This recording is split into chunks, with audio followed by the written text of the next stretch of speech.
Is everybody else ready? Okay. I call the meeting to order. We begin with the Pledge of Allegiance.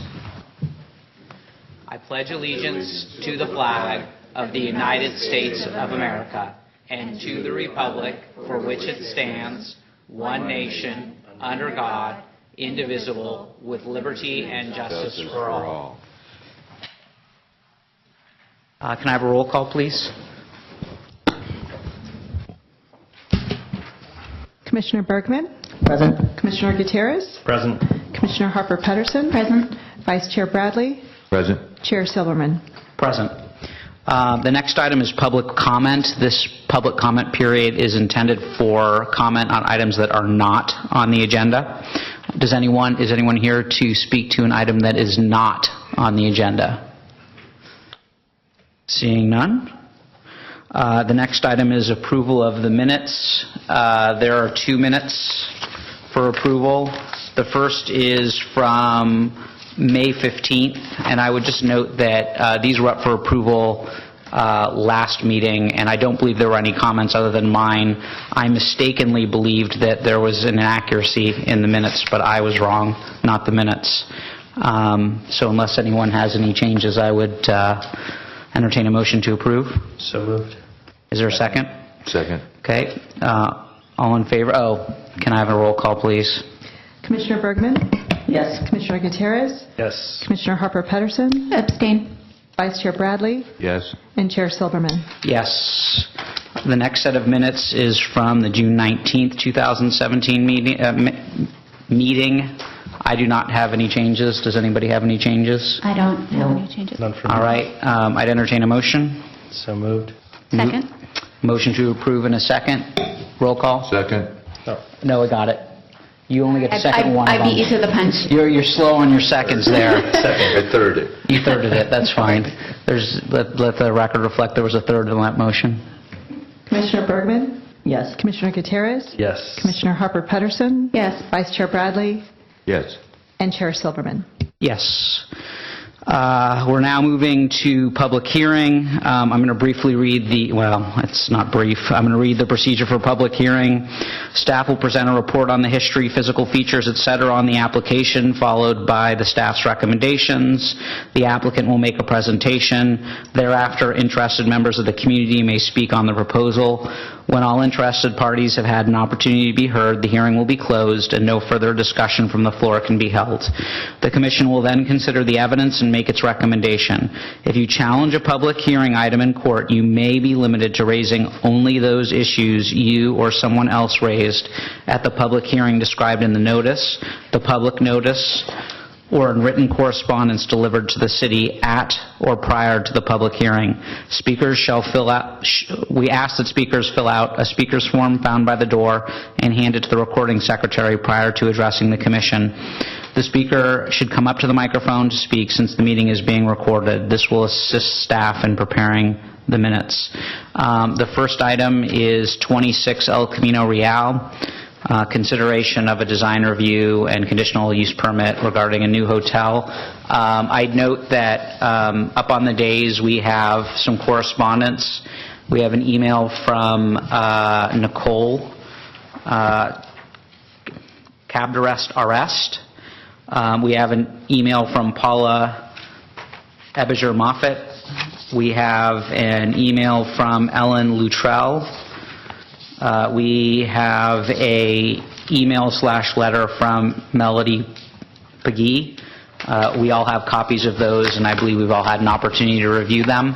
That's the correspondence we have. We also have what appears to be an amended grading and dirt haul approval certificate. I'm assuming that it is in response to Ms. Pagee's note that we were missing page 3 in our packet.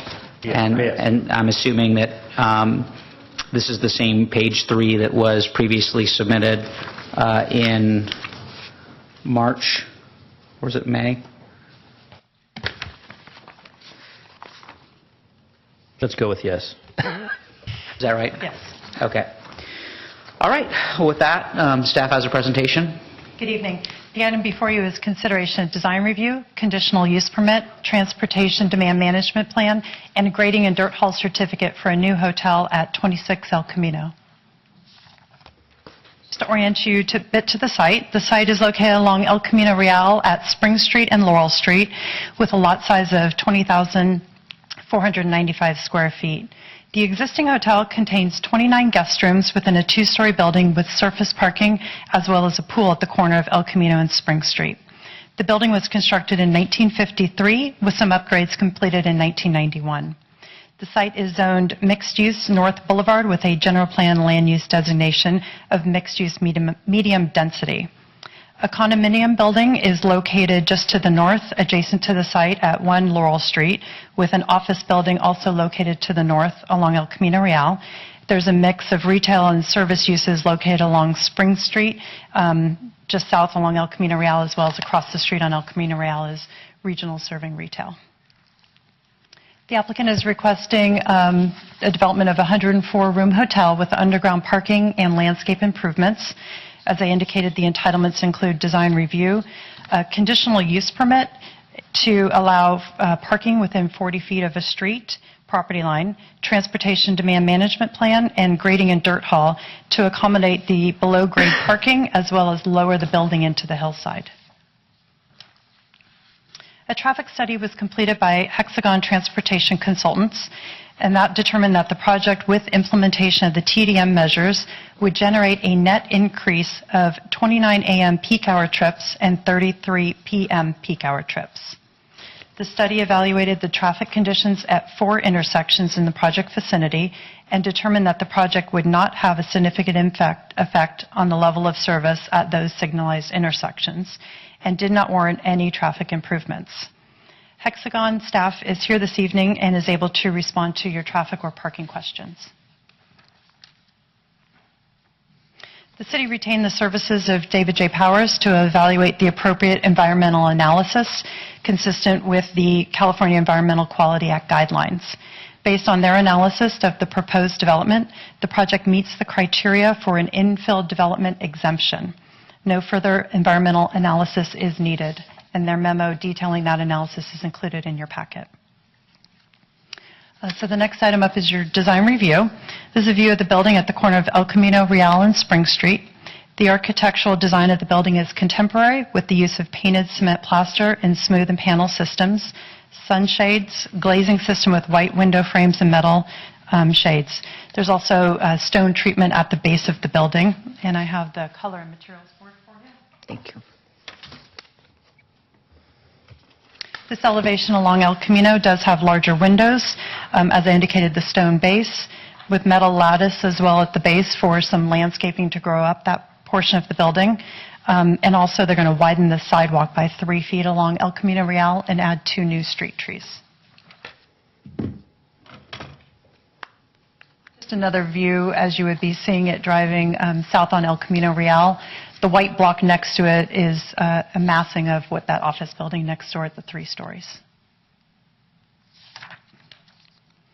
And then we have further views along Spring Street is the top elevation. This is where the main entrance to the hotel would be for the parking as well as to the lobby.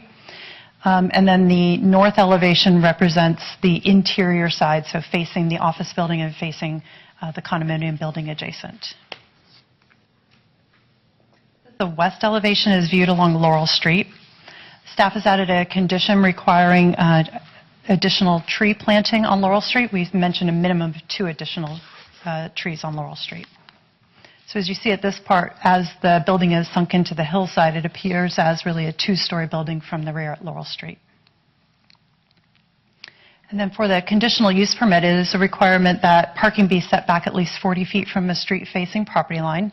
The parking is fully enclosed with the building, will not be visible from the street, but you see here I've highlighted the area then that is within that 40 feet of the street-facing property line. It's about 7 feet from the property line. I believe it's about a little over 20 feet from the face of the street. So it will be fully enclosed within the parking structure and will not be visible from the street. San Carlos does require transportation demand management programs to be submitted with new developments. The applicant has submitted a plan that addresses the proximity to transportation, takes advantage of the use of Caltrain with subsidized transit passes for employees, as well as other financial incentives for employees to use alternate modes of transportation. They also note that they have on-site amenities that would be available to employees as well as their guests. In evaluating these measures, the TDM plan does comply with the city's 20% reduction, and as noted in the conditions of approval, they will be able to submit an annual reporting showing compliance with the TDM, as well as a 5-year reporting on the trip reductions as well. And then the grading and dirt haul, approximately 12,500 cubic yards of soil will be removed from the site to accommodate the below-level parking as well as lower the building into the hillside.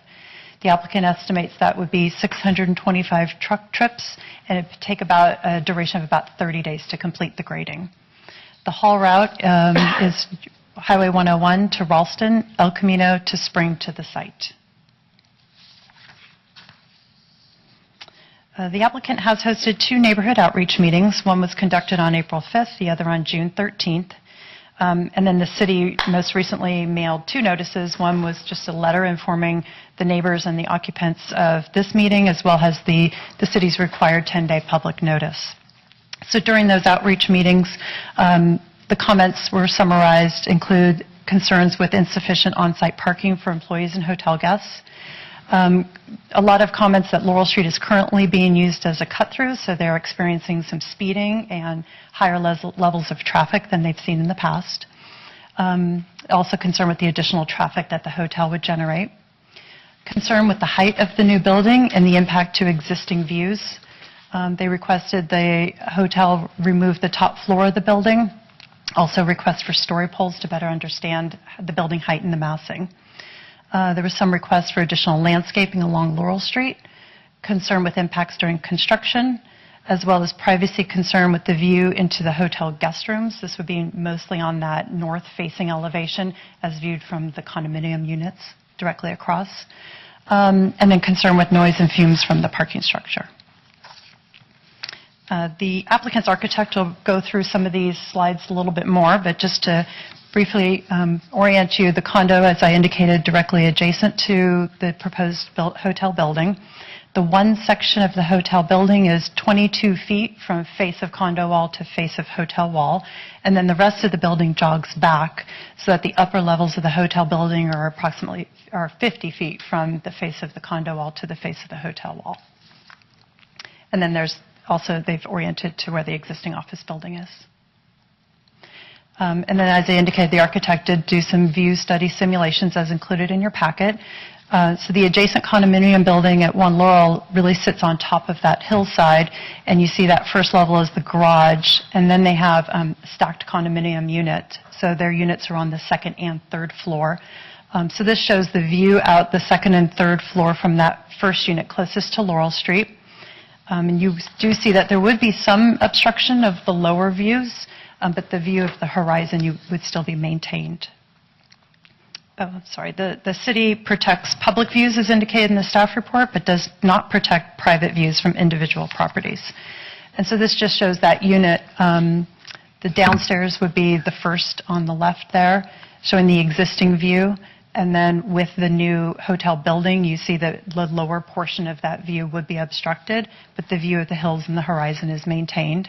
And then that upper level, the 3rd floor, it's a little dark, but if you can see, it would be some limited view across Spring Street. But again, the views of the horizon and the hills would be maintained. And then if the Planning Commission is prepared to take action this evening, we do have the formal motion. Staff does recommend approval of the project as it meets all of the criteria outlined in the code for the new development. I'd be happy to try to answer any of your questions. Does anyone have any questions for staff at this time? No. Not currently. I do have a question, Melissa. As far as TDM reporting and compliance, have we had any other projects that have come in to staff with those compliance results, and how do we deal with those? I'm not sure that any have been at that stage yet.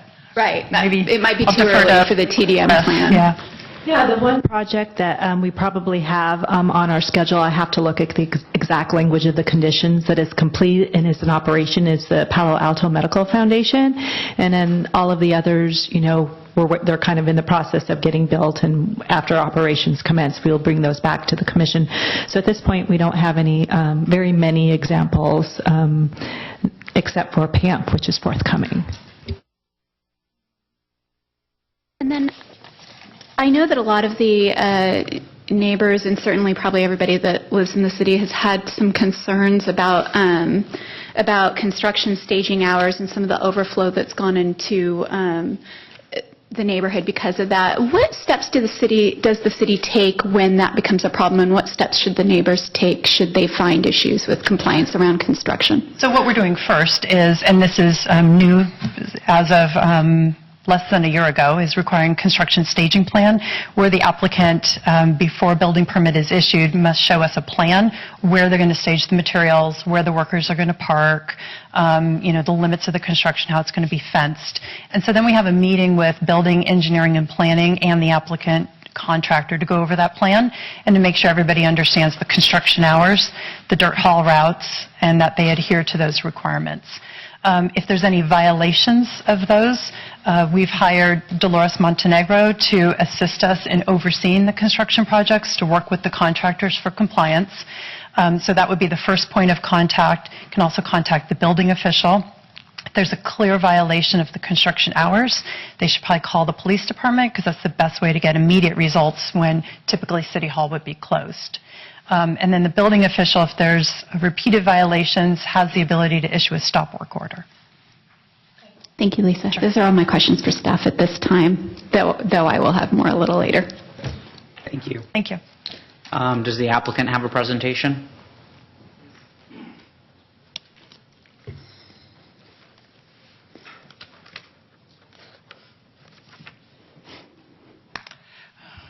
Good evening.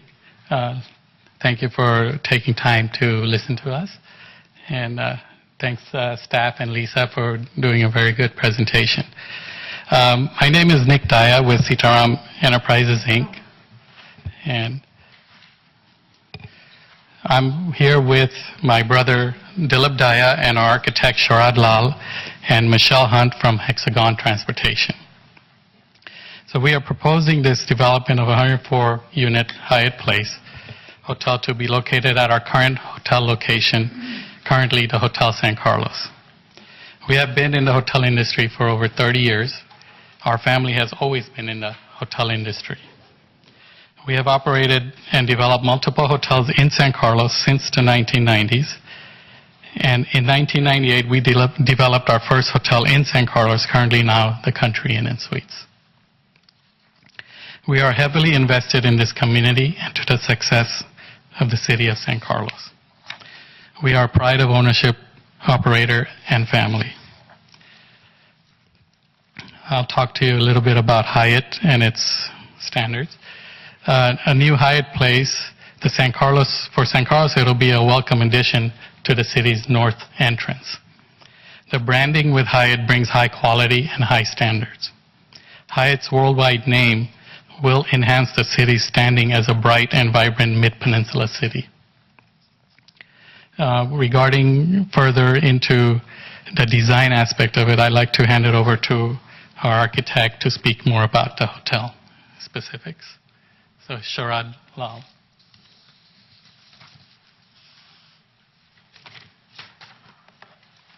You can use that to advance this slide. Sure. Good evening, Chair Silverman, members of the Planning Commission. I'm Sharad Lal of SKL Associates. We are the architects for this project. Let me try to get used to this mouse here.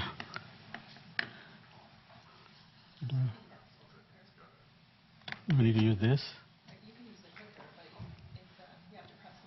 This one, just press that arrow. Oh, to move forward, okay. Yeah.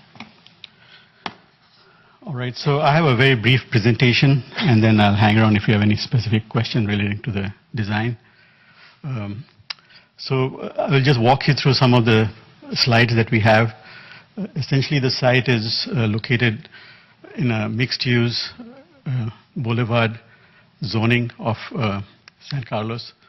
And the development standards kind of acknowledges the opportunity that this site presents in this area.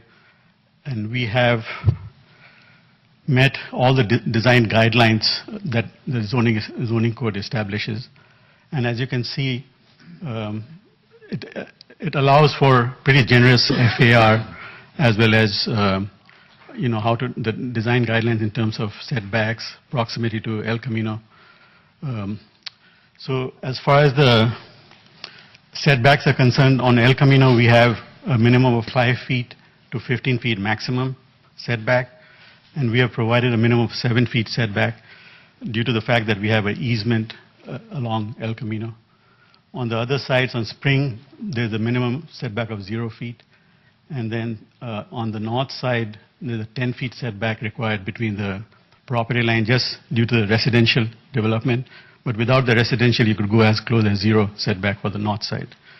On El Camino, it's a 0 setback to the property line, and with a maximum setback of 15 feet to the curb side on Laurel. As you can see, we started this project more than a year ago, and we went through many iterations. Right now, we are currently on M. So we tried very different configuration on the site as well as vertically. And early on, staff had told us that there's always a concern for the residential people behind. So do something that you can reduce the height of the building as much as possible. So our original scheme naturally was to try not to go into the ground, because the ground itself is solid rock, basically, so we are trying to avoid the cost of that. And as a result of that, as you can see on this slide, the 50 feet height is marked with a dashed line. We pretty much sunk the building about 35 feet into the ground, basically, and as a result of that, it's going to cost the owners quite a lot to take all that dirt out of there. The good thing is that the rock will also help with the retaining wall situation. So, you can use the assistance of the rock to maintain the structural integrity of the retaining wall. These are some existing context photos. As you can see, the one on the right is the yard of the condo, and there are some existing trees there. As you come closer to the front, you can see on the left side is the existing hotel building, and then the retaining wall of the parking lot of the office building. This picture shows you the existing context looking from Laurel onto the condo buildings, and you can see the existing tree cover along on their lot. On the hotel side, we can't have any tall trees because of the easement. The 10 feet easement starts off somewhere mid-block and goes all the way across Laurel. We had a couple of neighborhood meetings, one in April and one in June. And due to that, we prepared several exhibits to try to show the neighborhood folks that were concerned as to what the impact of this hotel will be. And as a result of that, we got more information on the heights of the various floors on the condos. And a few of the condo inhabitants were kind enough to send some pictures to us from their living room because they were the most concerned of the impact of this project. So this is the condo on the corner of Laurel. On the second floor is the dining room. And as you can see, they're looking right now through the trees to the top of the existing roof of the building.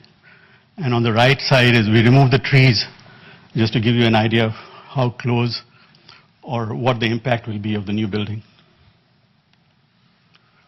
This is on the third level of the condo, and this is taken also from an upstairs bedroom. You can see the neighbors were really concerned that they didn't want to miss the sunrise views and all in the morning. And you can see that pretty much that view is maintained except for some building in the foreground that takes off the lower part. But if you put the trees back there, the trees will probably screen off some of the view of the hotel. This is the adjacent building, the one unit into the lot, and this is from the balcony. Again, this is on the second floor. You can see that some of the units, the 50 feet setback area of the hotel do face the condo, And in this case too, we removed the trees so you can see through the building. But as you can see, you can still catch the horizon. And this is on the 3rd floor of the same condo. You can see that clearly, you can see all the way to the horizon. These are some other views looking eastwards towards El Camino over the office building. And this is on the upper floor of the same unit. This is mid-block looking from F Street towards the new building over the parking lot. And you can see the corner balconies of the existing condos out here. And about 50% of the lot faces the condo, and the remainder faces the parking lot and the office building itself. These are some of the views of the existing hotel, looking from the hotel into the condos. And here's the upper parking lot of the hotel. So as far as the design is concerned, we try to bring in the fresh material and look rather than just going with a stucco building. So we chose a fiber cement panel, and we have arranged that in a horizontal manner as well as in a vertical fashion on the main staircase tower, using it as accents. And that gives us a play of textures, colors, and working with the fenestration, like wrapping around the windows at the corner, as well as this, the glass opening onto El Camino Real. This shows you in relation to the office building, we are probably about a story higher than the office building itself. This is looking from El Camino.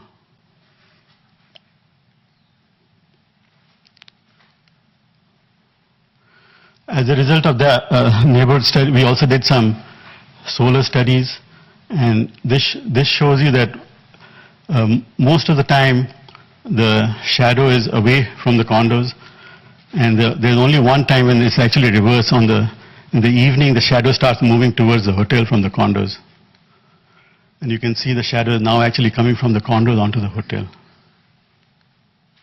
So as far as the impact in terms of shade from the hotel side to the condo is absolutely negligible. So I have some pictures of the plan. There was, in the emails that we just got in the evening, there were some concerns about how carbon monoxide and all that will be exhausted from here. And in the basement is the only place where we'll have a requirement to exhaust it, because the first floor gets natural ventilation. So we will have carbon monoxide sensors in the basement, and there's a fan room on the corner of Laurel and Spring that will bring the exhaust out onto Spring. So it's not going to be facing on the condo side. And we'll bring it out just above the trash enclosure, which is again at the intersection of Laurel and Spring. As far as noise from the swimming pool and views into the swimming pool is kind of tucked inside the building, facing more the parking lot, so there'll be very little exposure to the condo units. So I'm sorry, were you just showing us where the pool was? Yeah, let's see. How do I point with this? Oh, there's no laser. I think there might be one on the mouse if you wanted to track it. Yep. So this is where the pool is. It's a very small pool, and as any hotel, they'll always have regulations on when it closes. Probably 9 p.m. or 10 p.m. it'll close. But the pool is right next to it's not right next to, it's on the same side, just in front of the condo building, right? And again, like I said, it's tucked in, so there's office space out here on the first floor, and the pool is right next to the office space. So it's facing the parking lot of the office building. Mm-hmm.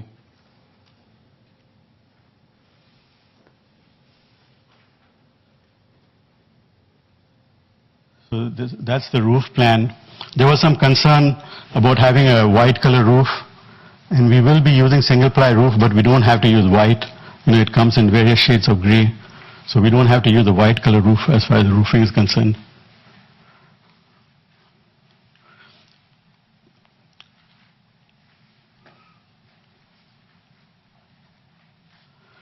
With that, I'd like to conclude my presentation, and if you have any other questions, I'll just hang around.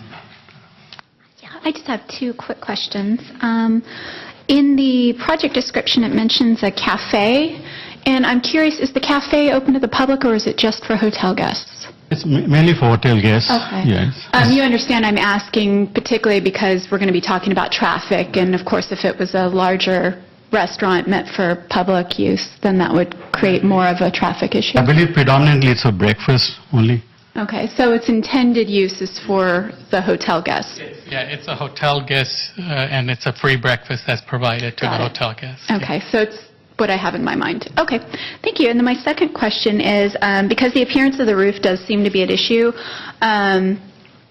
you had mentioned that there are options to change the colors of Right. of the roof, Right. because it does look like, indeed, some of the They're looking residents will onto be looking onto the roof. Right. Would you be open to something else that might soften the appearance of the roof? Well, one thing was suggested was a green roof. And, with a wood frame building, it always is an issue as to what you can do with the roof. So if it was a concrete structure, I would be more open to doing something there.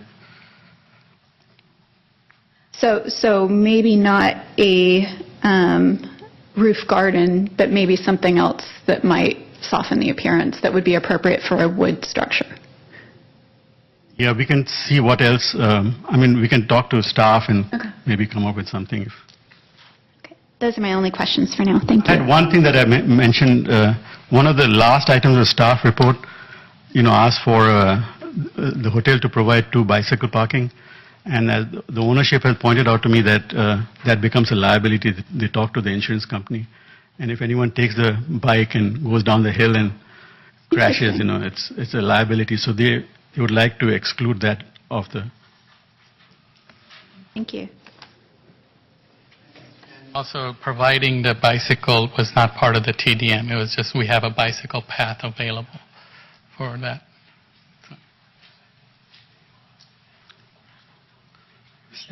Talk more about that at some point. Those are my only questions, though. Sorry. Anyone else have any questions for the architect at this time? moment. Not for the architect, but the applicant. Okay. How many employees are you anticipating working there and shifts? In totality, we will have around 18 to 22, so an average of 20 employees, but they're not all going to be working together. Is there a requirement for Hyatt to have it staffed at a certain level? And if so, what is that? Now, the way Hyatt has it arranged where we have the cafe and registration, they're both co-trained. But in generally, there will be at least 2 employees at the minimum, but there will be certain times within the night, say 1 a.m. to 5 a.m., there'll be just one person. But How does that compare with the employees that you currently have at the hotel that exists? Currently, we have 4. Okay, so a big difference to be expected. Are you guys going to be providing, I didn't see anything about a shuttle for the people that are going to be staying there. No, there is no shuttle for any guests to come in on from the airports or wherever.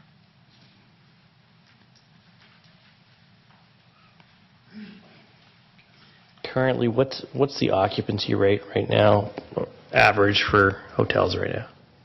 Hotels in the Bay Area, they're in the mid-80s. Mid-80s? Okay. That's it for right now. Anything else for the applicant at this time?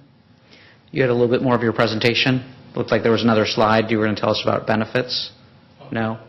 Yeah. You don't have to talk anymore. I just... Yes, I felt that this is a good, the hotel that's existing out there is, more than 50 years old, and I think this is a good opportunity to enhance the gateway location of this site. Like the owner pointed out that the Hyatt Place is an upscale brand, so the clientele that will be there are going to be people that will, you can expect minimum nuisance from them if the neighborhood is concerned about that. It's locally owned and operated. They are based in San Carlos. They almost have their office in the current country inn. So they'll have oversight of what goes on in this hotel to avoid any type of nuisance occurring out there. When a hotel like this goes in, when someone invests $15-20 million in a project, the property values in the neighborhood generally will go up, So, and we expect other underutilized properties in the neighborhood to also seek out and do something because of the confidence a hotel developer had investing the money in there. The tax dollars to the city, this will be a significant amount. The city could hire a few cops, with the tax dollars directly, or wherever they need to hire people. There will be local jobs created because most of the employees will be locally based. And it'll provide customers for the local businesses. So people that stay here will go and patronize the restaurants and other businesses in the area. And lastly, of course, instead of losing visitors to this area to other cities, you can keep them in San Carlos, whether it's a family visiting or, people visiting hospitals nearby, they'll stay in San Carlos and contribute to the tax dollars there. Right? Is that it? Yeah, that's it. All right. Okay, thank you. So I'm going to move on to public comment. I have 12 comment cards. We normally limit comment to 2 minutes per person. If you need more time, please let me know, and we'll seriously consider the request. But keep in mind there are a lot of people who want to talk. I see there's someone with a little one. If you want to go first, you're welcome to, and you're planning on speaking, you're welcome to come up. Okay, well, it's up to you, however you want to do it. Okay.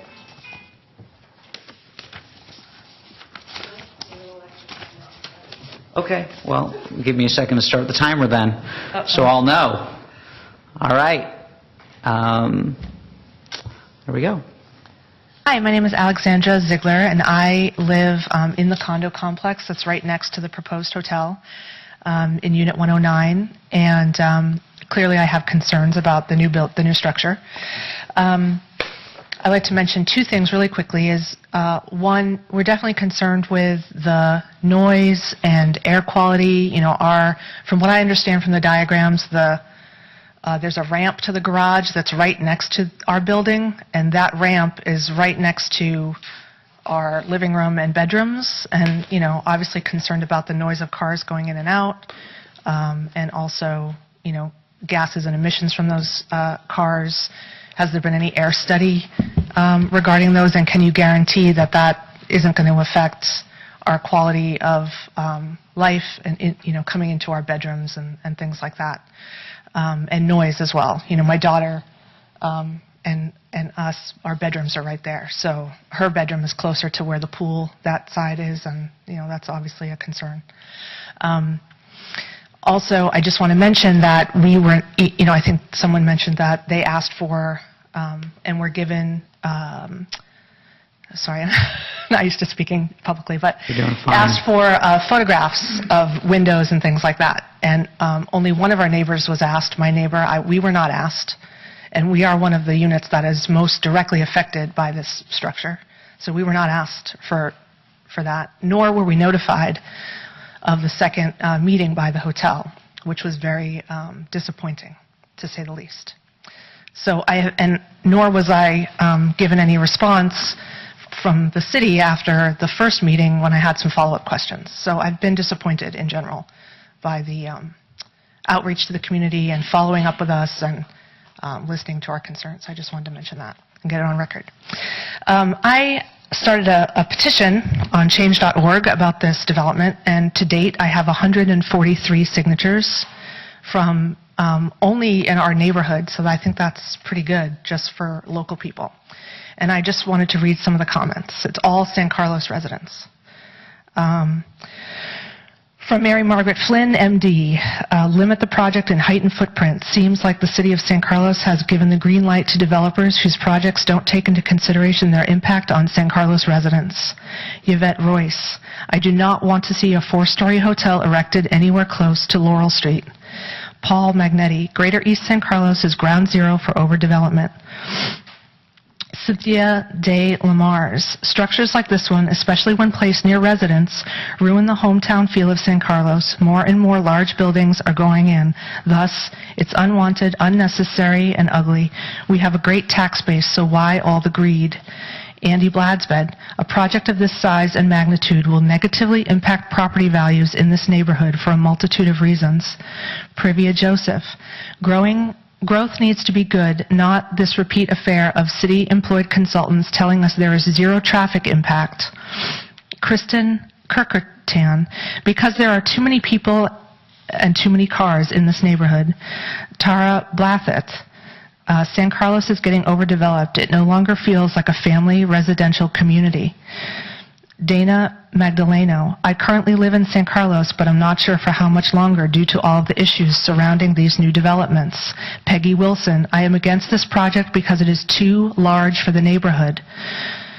Rashmith Kathmith, we have too much growth here for a small city. Let us not overbuild. Traffic and parking is already an issue in addition to noise.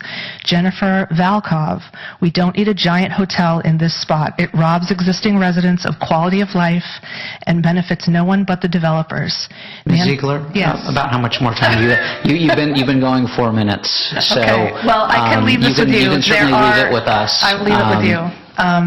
I just wanted to let you know that there is a lot of concern from many residents in this neighborhood about this large development. Can you hang out for a second? I thought we had some, didn't we have some pictures from 109 in the presentation? I thought we did.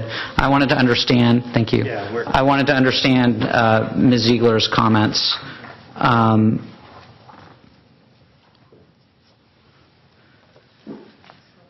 Yeah.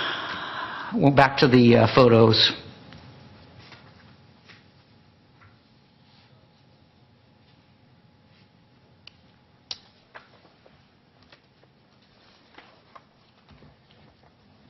Okay, there we go. Forward. So this is your unit? Yeah. But you don't know where they got this photo? It's not a photograph. Oh, this is a... They've generated it. I have no idea. Okay, and then the next one? Okay, this is also... So you have... Or computer generated. I Yeah. don't know where they got that from. This is computer generated? Oh, this is... Wow, they did a great job. It is. So you have one of those two-story units? Yes. So basically, the first picture, or excuse me, the first generated image would have been of the first floor, and then this one would be of the second floor. Yeah, I guess, yeah. Okay. And so you mentioned that it was your understanding that that you are going to be near the pool? Because it seems like the pool is actually quite a ways away from your unit. I'm just wondering, I want to make sure I understand your comments. From my understanding, we're near there's a ramp for the garage on the back side of their building, which is right next to our building. And from my understanding, we're right opposite that. Can I see that?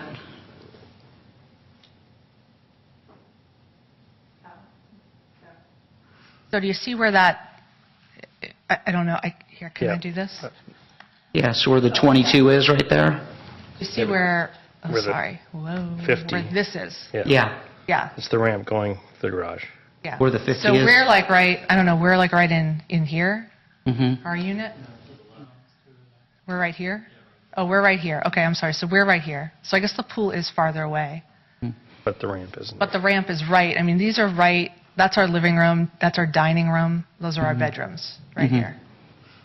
And right now, what's opposite? Isn't there like a parking lot there right now? Yeah, which is vacant most of the time.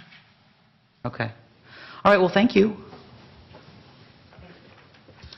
So now I'm just going to go through in order unless someone needs to leave. Do you need to go? No, but I just want to... Oh, and what's your name, ma'am?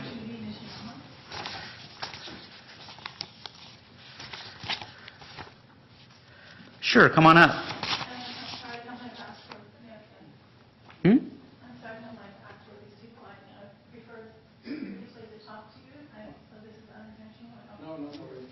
But first of all, I just wanted to, my name is Judy Nisham. I'm at 1 Laurel, right next to, I'm in Unit 108, which is the one at the front corner of the building.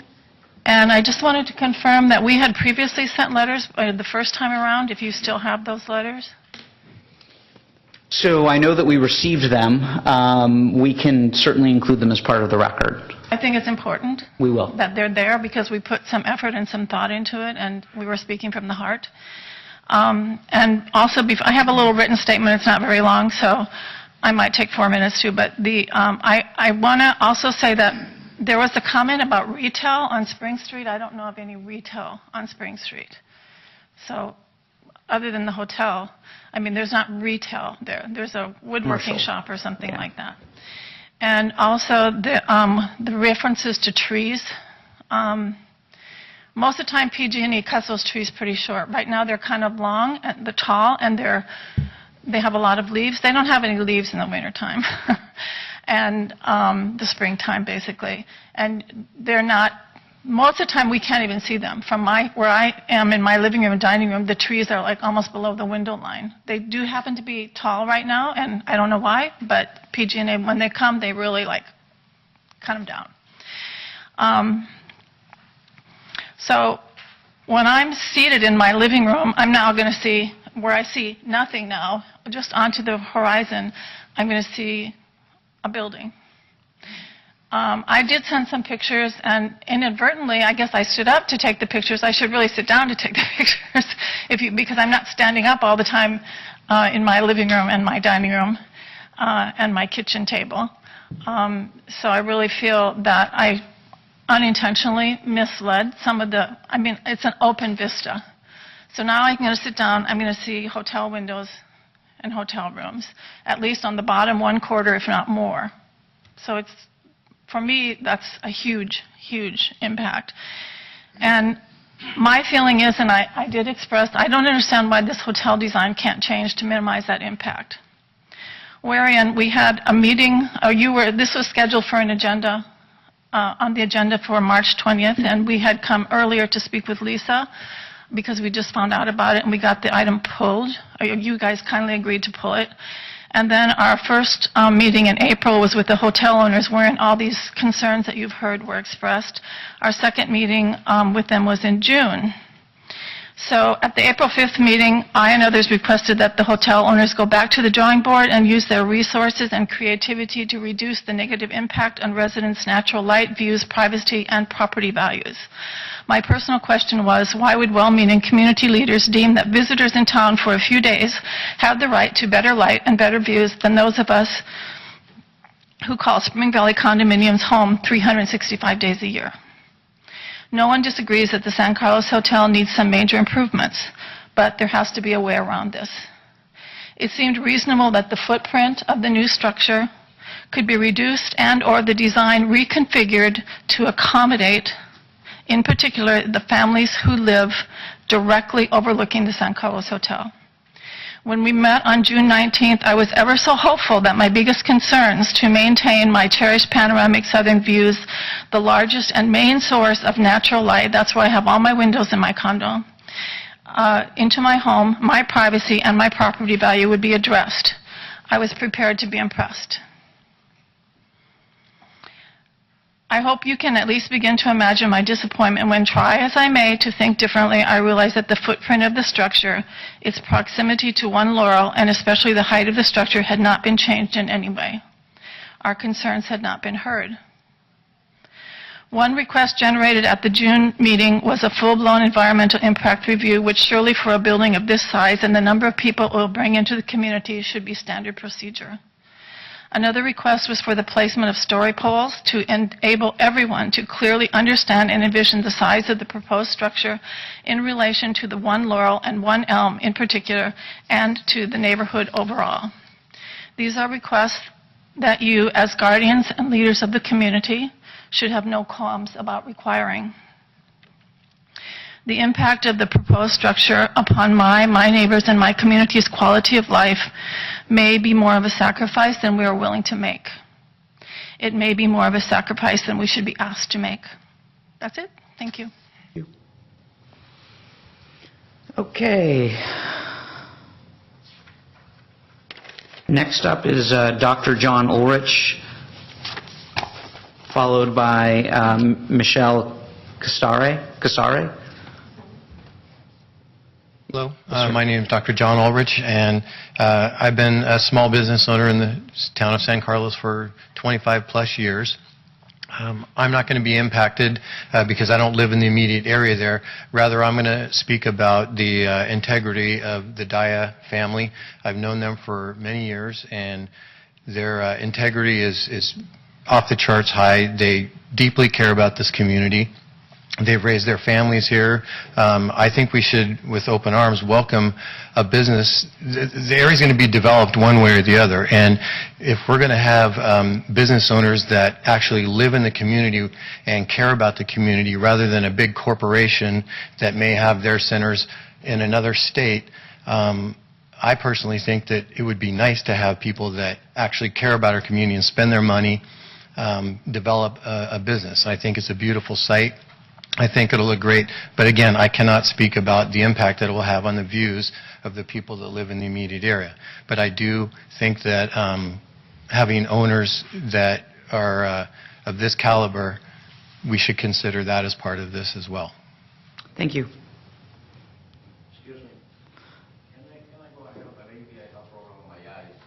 Sure. Do I have a slip for you, sir? Sure. Come on up, Mr. Flores.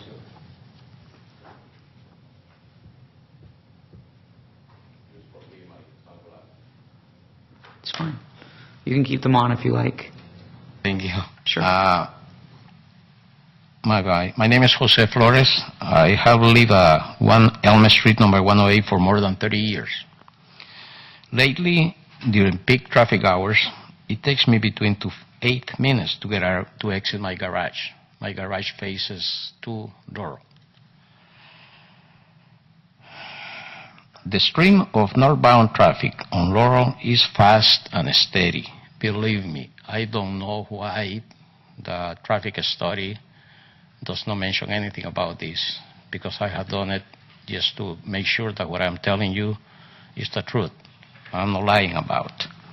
This development will for sure increase the traffic in this area. It is my understanding that the traffic study was already approved. But I wonder if they did portion of that study during the peak hours. You have the answer to that, I don't. Laurel between Hall and Ralston has become a secondary route to get to 280. This stretch could create fatalities. They drive very, very fast. There is no a traffic sign in this stretch of Laurel. This is a residential area. Foot traffic is in at all hours by all type of residents. We have elder people, we have handicapped people, we have children walking around this street. I am a disabled Vietnam veteran with multiple eye surgeries.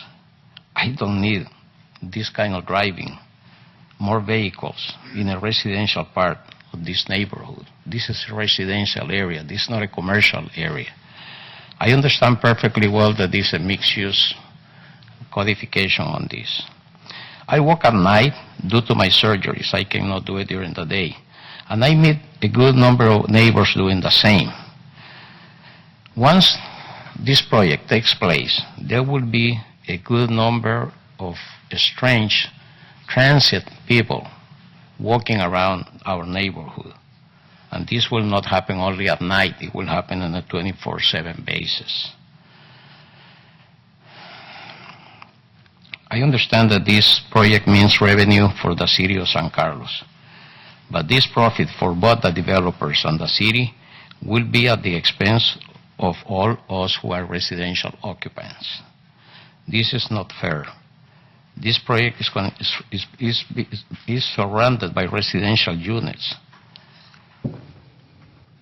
So every one of us, who lives in a single-family residence, or who lives in multiple units, or who lives on condo units, will be affected by this.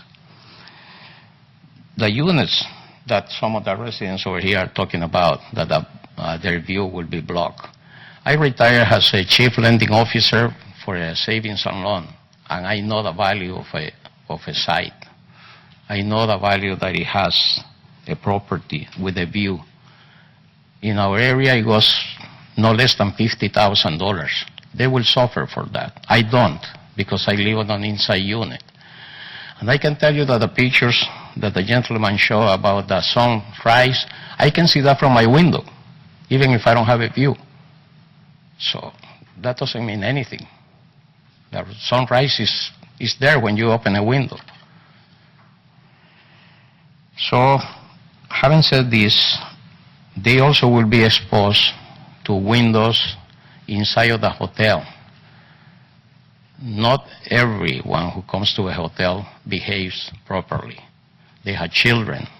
The children will see, God only knows what they will see through those windows. Mr. Flores, are you almost finished? I am almost finished. So, as of today, in the meetings that we had with the developers and the city officials, we had yet to get a meaningful consideration to our input. We residents are being ignored. Please reconsider the proper and meaningful changes for this project. Thank you very much. Thank you, sir. Ms. Casari? It's Casali. Thank you. Casali, I'm sorry.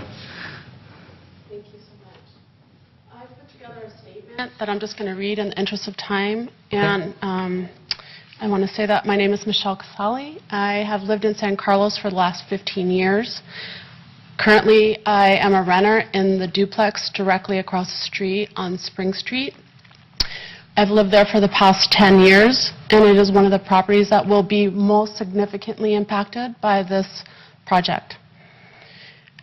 I would like to start by urging the council to make it a policy to be sure to always include renters in notifications of these types of development, because I was not notified. And I just think that since it's going to affect the quality of my residency and my neighborhood, that I should be equally notified of this kind of thing. Second, since the neighborhood is primarily renters, there may not be the same vested interest in this project as compared to if it were a neighborhood of homeowners, which likely reflects the volume of people here tonight speaking on behalf of their concerns for this project. Nonetheless, as a renter, this neighborhood has been my home for more than 10 years. San Carlos North, where I live, is a residential neighborhood, and a hotel of this size will change it to one that is more of a commercial neighborhood. This 4-story hotel will accommodate more than 100 guests nightly, which will bring a significant number of transient people to this neighborhood. I care about my neighborhood community, and I've chosen to live in San Carlos because it is family-friendly and a great place to raise my son, and this will just definitely change the quality of my neighborhood. I'm worried about my son crossing the street safely with the traffic and how fast cars travel on Laurel Street into and from Belmont. And in the last year, there has been increased northbound traffic on the El Camino with the afternoon commute, and many are using Laurel as a way to get to Ralston. I asked that the city put it in a 4-way stop at the corner of Laurel and Spring Streets, and also crosswalks. What was that other street that you mentioned? You said on Spring Street, there are no crosswalks there this time, and a 4-way stop, I think, is really essential here. Laurel and Spring Street. Mm-hmm. Regardless of whether or not this hotel project goes through, the crosswalks and the stop are really necessary. I have read through the traffic study and I've heard the reports, but daily I observe and I experience firsthand near misses, and this traffic study does not at all reflect what I experience. Street parking on my block and the adjoining streets will be impacted given the ratio of rooms to parking spaces and the parking staff needs. Currently, there are no restrictions on the blocks adjacent to my home. I urge the council to require residential-only parking on the blocks in my neighborhood. I'm also concerned about the construction worker parking and I'm worried that it will make parking impossible on my block and even prohibit me from putting out the 3 trash cans that we all have. I'm concerned that the large construction trucks will obstruct visibility for the intersection crossing at Spring and Laurel, and given my proximity to the site, as well as access to my garage. I heard the person, I think it was Lisa, she mentioned that there was going to be some kind of commission that reviews what is acceptable for construction, the process of construction, but that wasn't very specific, and I just wonder what will be the parameters for construction day to day.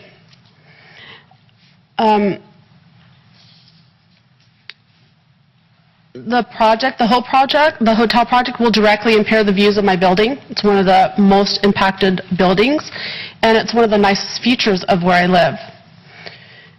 I urge the council to require story poles. Additionally, the colors of the building, landscaping, rooftop design should be required to be exactly transparent to residents. A lot of those pictures they showed you were computer generated and they're just not real. The renderings make the project appear in a way that is not exact to what it will really look like at its completion. Considering this is a residential neighborhood and all the views that it will obstruct, the landscaping and colors of the hotel should be required to be aesthetically inconspicuous as much as possible. With the underground garage, the fumes from the cars will affect the air quality of my home. I'm used to keeping my windows open, and like most homes in the neighborhood, there isn't central air. Ms. Casali, are you almost done? I'm almost done. I'm sorry. Let me have just a couple more You've seconds. been going 5 minutes. If you could wrap it up, I please. will wrap it up. I'm really concerned about the construction pollution, the fumes and debris clearing dust, and that will affect the quality of air given the size of this project. For all these points, I urge the Planning Commission to mandate an environmental impact study before moving forward, especially given the number of other large projects going on simultaneously in San Carlos. And since this is a residential neighborhood, I urge the council to limit construction to weekdays from 8 a.m. to 5 p.m. and disallow any weekend construction. And lastly, I want to stress that San Carlos North has been a residential neighborhood, and this commercial-sized project will change that. So thank you so much for your time. Thank you. I'm sorry for going over. No, that's quite I did all right. make copies, but of my statement. We can make it part of the record if you'd like. And then the homeowner that I rent from also. She submitted a letter. Yeah, we have that. Thanks. No, it's my pleasure. Thank you for your time. Is this multiple copies of? Yeah. No apology necessary. Mr. Eaton?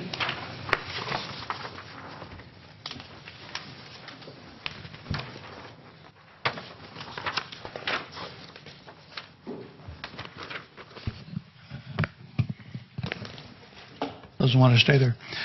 Good evening, members of the Planning Commission. My name is Don Eaton. I've been a longtime resident here in San Carlos. I'm in favor of this project, and I'd like to tell you the reasons why.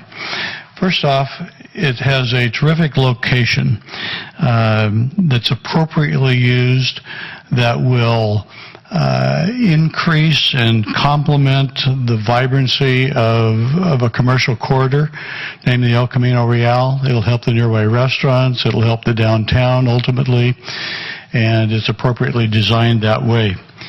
I think it gives us an opportunity to bring a Hyatt brand to San Carlos, which is not a bad thing at all in this particular case for this level of a hotel.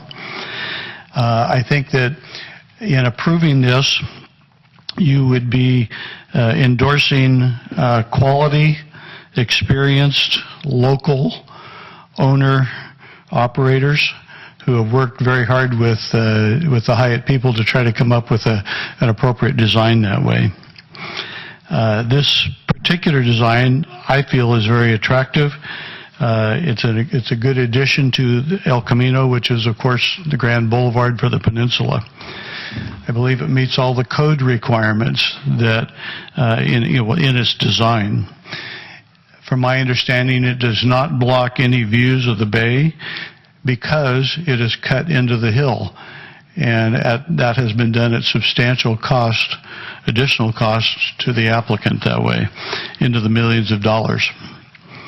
The applicant has, to my understanding, initiated neighborhood contact, neighborhood outreach, and discussion with over 250 people, according to what the staff report says, and that's a substantial effort to do that. And they've done so to try to explain what they're doing, to be open with them, And I think that's a very positive thing for anyone who wants to build here in town. As for the traffic potential issues, of course, anytime you build anything, there's bound to have a little more traffic. But I think when you rely on your hired, what I'll call the neutral, consistent consultant, they say that there's no significant traffic impacts. Therefore, I would urge you to approve all of the related items that are before you here tonight and allow this fine project to come to San Carlos. Thank you. Thank you. Mr. Dixon?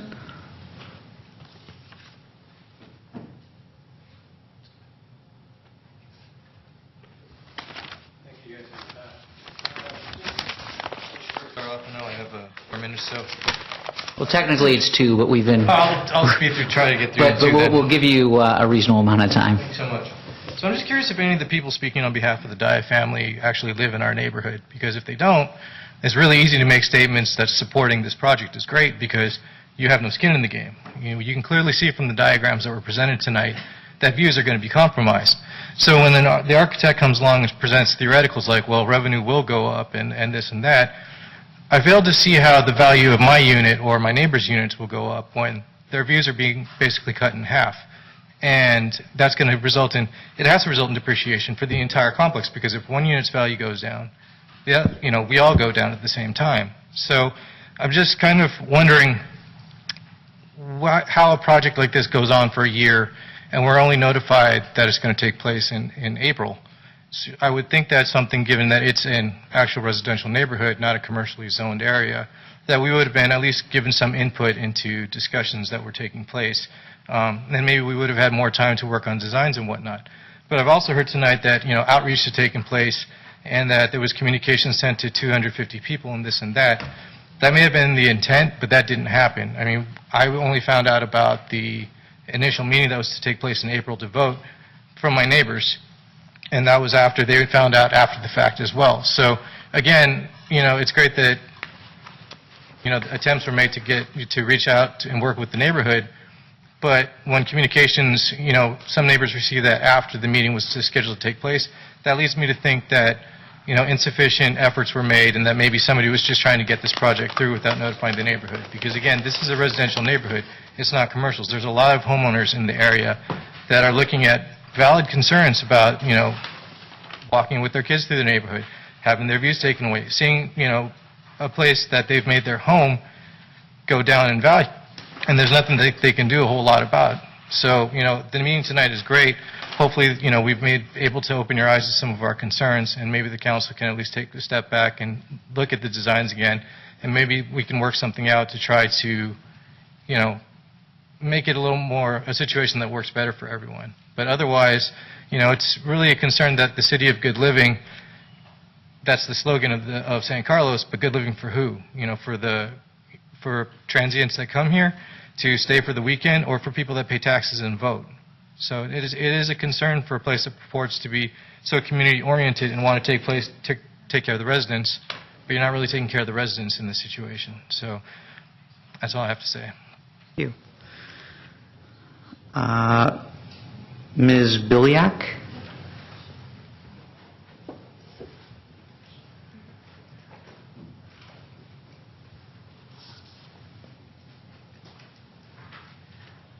My name is Masha Bilyak, and I live at 1 Laurel Street, 107. So my unit facing Laurel Street. I don't have view right now, so I won't be impacted by view problems. So my biggest concern is traffic and safety. Traffic is bad already. I can say it because I can see it every day, my unit facing Laurel Street. And sometimes, especially if you park your car across the street and you need to cross the street to go to your unit, it's hard. Because number one, it's traffic both ways. Number two, cars are just flying.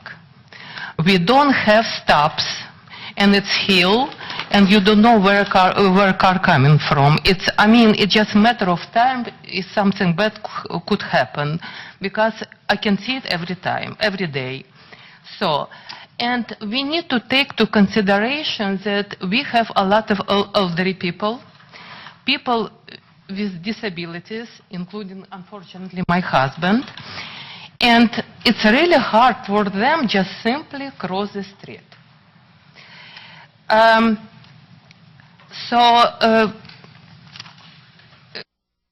Besides that, I don't feel comfortable to live between two hotels, between two monsters. One hotel, I think it's Holiday Inn, and second one, you're going to build. So we have two huge hotels within one block. I don't think it's right because everybody keep forgetting this is, for God's sake, residential area. And I don't feel comfortable to live between two hotels because it's just random people who renting room for 2-3 nights and who knows who lives there, and it's affect all our neighborhood. This is residential area, and I mean, if you will decide to build something, we need to do it right. It should be something smaller, and it should be something reasonable, and should not affect quality of our lives. That's all. Thank you. Mr. Sahibi? How bad was that? No, perfect. No, it wasn't. All right, I'll take it. Good evening. I live in Van Laurel, 108. And it's very interesting to me. We are not against development, obviously, but very first meeting that we had with the applicants, we asked why all of a sudden 4 times the size. That was the very first concern. You have 29 rooms, all of a sudden you want 104, almost 4 times. They said Hyatt wants that. Less than 100, Hyatt wouldn't approve it. So it seems to me it's going to be unintended consequences. So we talk a lot that responsible local people, but they have to go with the decision of cooperation without studying what impact really has to the next door condo, that people living there. And one other thing that during the discussion we learned that the applicant never built anything next to a residential establishment. All of their other developments and all of the existing hotels were built in industrial. That's the first time they are doing a project next to a residential. And as far as I know, there is no study done how it's going to impact the quality of all the things that people talk, traffic, air quality, light, and things like that. Thank you. Thank you.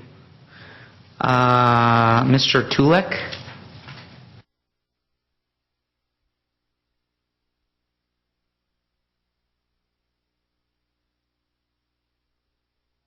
Actually, I was just about to make the same point, but to emphasize again, actually, if we look to this project, like one thing clear to me is that the only part of this project that's not taking a risk is Hyatt, the corporation.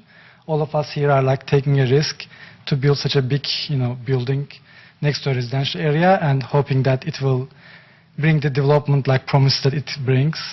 But I also had the same impression from previous meetings when we asked why the hotel is going to be so big. The explanation was because Hyatt wants it to be that big and they are not interested for anything smaller than that. So I'm also worried about even the current hotel is not executed very well. There are already so many complaints. I wonder if when the size becomes 4 times the current one, whether the applicants will be able to execute the way the neighbors will ask for. The second thing is I just moved to San Carlos 2 years ago from Burlingame. I was hoping that I would come to a very nice neighborhood, city of good living. And when I bought my property, one of the appraisal lines was $50,000 just for the view. And now I'm going to lose some of it, and I believe other neighborhoods will be affected even worse than that. I don't know the total cost of this will be for the city in the long run when this hotel starts to rust, when this hotel is not very well maintained, when there is any economic crisis or something like that in the following years. This huge hotel may become a ghost hotel, and we will just live next to that. So that's another concern I have. And thank you. Thank you. And our last speaker is Mr. McNeil.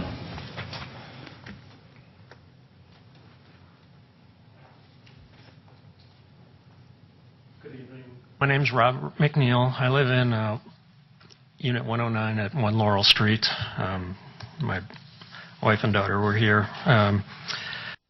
Yeah, I think we're the most impacted by this development or proposed development. And in principle, I'm not opposed to it. What I'm opposed to is the size and maybe the lack of consideration of the impact on the neighborhood, as everyone has been talking about tonight. And I think there's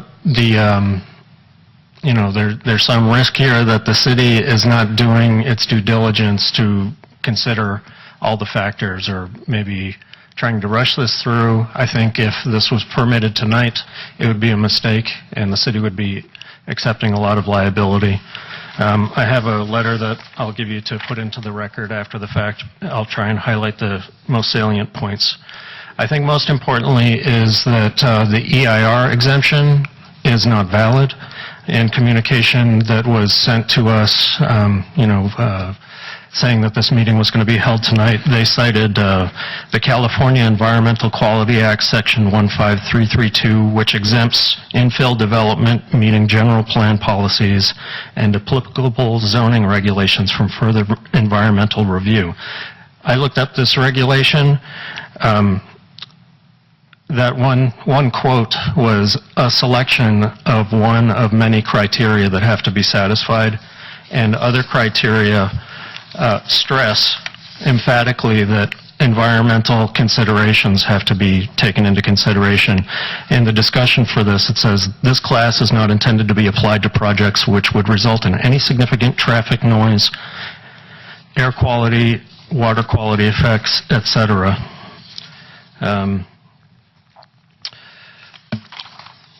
So I think that the city has not shown due care in requiring that all environmental criteria be mitigated to the point of insignificance. I can cite several things that I'm concerned of. I'm a mechanical engineer with expertise in structural design analysis, acoustic design and analysis. I've had published papers, worked with the federal government. And in my estimation, I'm concerned about the excavation, the level of excavation that's going to go on directly adjacent to my condo and this large structure. They're going to be digging into, multi-stories, less than 20 feet away from our structure. I've seen nothing about what's mitigating our building falling into that excavated land, or what's going to protect us.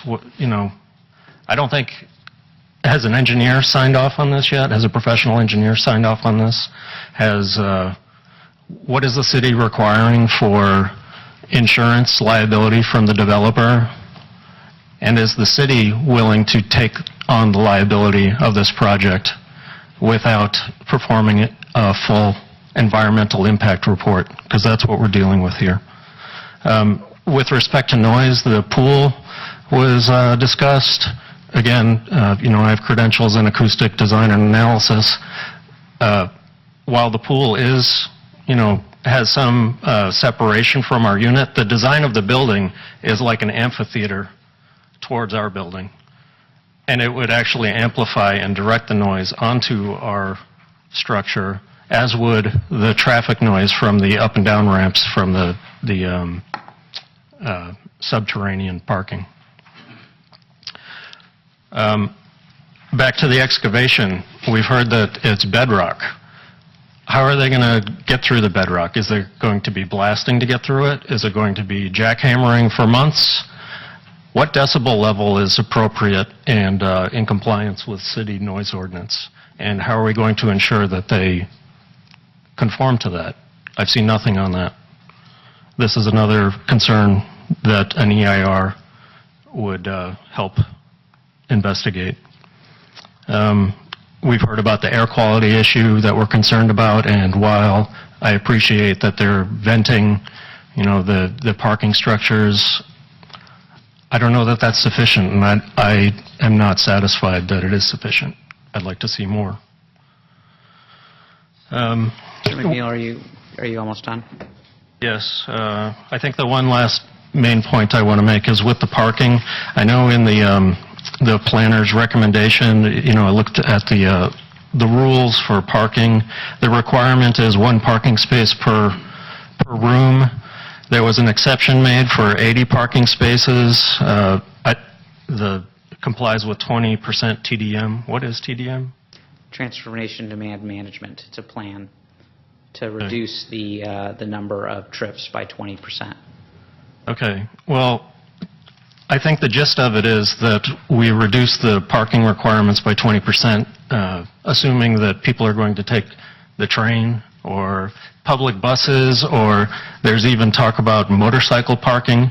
Nobody rides a motorcycle to a hotel. Basically, nobody takes a train. Nobody takes a bus. There is no shuttle from the airport. So basically, they're required to put in place and implement programs that are designed to reduce the number of trips by 20%, and then they need to report how they're doing, and if what they're doing is insufficient, they then need to revise their plan to reduce the trips by 20%. Well, we've already heard that they have no plan for a shuttle from the airport, so anyone that would take some sort of public transit from the airport, it's just not being satisfied, and I don't think that this 20% exception is appropriate for a hotel, maybe for a residence where, the transit village, people will live right next to the train, they'll take it down to Palo Alto or wherever. That applies more, not a hotel.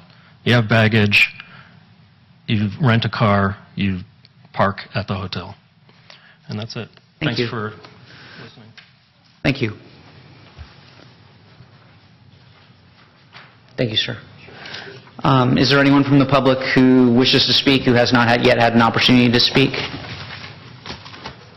Okay, seeing none, before we close the public hearing, I wanted to note, as required by city policy, that I did meet with the developer. I want to say it was like in April or something. I don't remember exactly when, for about an hour, and they showed me another design that they haven't presented today. Does anyone else want to make a disclosure regarding? I'd also like to disclose.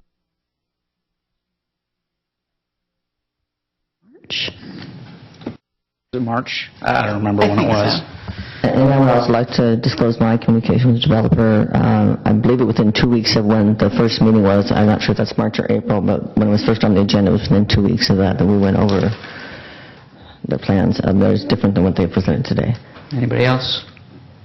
Before we close public comment, can I hear from Hexagon? I believe they're here tonight, correct? Sure. I mean, Okay. it's absolutely okay. Yes, it's okay. I guess we could do it after. Yes, we could do it after. I understand that. Hi there. So I have a bunch of questions, and indeed the last speaker mentioned a couple that were already listed in my notes. First, I guess my first question is, why was Laurel not studied? The part between Spring and Hall. We did look at 2 intersections on Laurel Street, both at Spring and at Hall, and have evaluated the operations of both of those intersections. That is in the traffic study. What time did you look at them? We looked at them during the peak commute hours, so generally that's 7 to 9 a.m. and 4 to 6 p.m. Sorry, I missed that.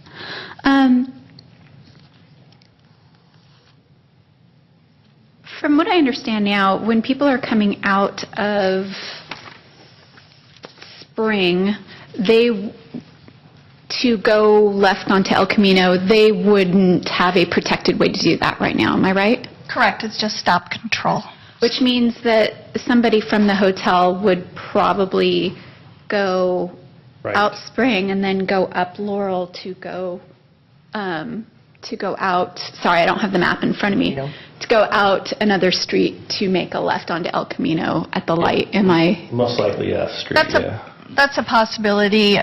We did, our analysis shows that during those peak periods, that the delay on Spring Street is a little longer than, the other stop-controlled movements on Laurel. The volume on El Camino is quite a bit higher, so you can sit for a bit waiting for a gap there. Okay.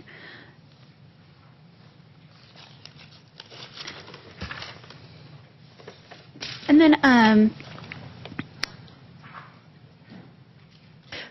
sorry. No, go ahead. When did you do that traffic study? We did counts at those intersections at the beginning of May. I think it was the 4th or 5th, just this year. I'm just thinking of when the Transit Village construction really got into full gear. That was about May. Okay. And the counts were done on May 4th, 2017. The traffic report was finalized in June 2nd. Thank you. And then you mentioned in your conclusions that, I guess based on the TDM and our policies around the TDM and your study, that the hotel would only be requesting one less parking space than would otherwise be recommended. But I guess I'm having a little bit of a challenge reconciling a TOD reduction for a hotel versus a residential community, be it an apartment or a condo. Are people really coming to San Carlos for business and hopping on the train from the airport? Is that really what's happening? I can't say how many of the hotel guests are going to use Caltrain. When we do studies, we usually just typically count either the number of trips or the number of cars that are parked on site when we look at it. So I don't know how many are using which other modes. These days a lot of people use Uber or Lyft. And then in addition to hotel guests, there's employees who don't have baggage who, could very well be using transit as a more feasible option for them.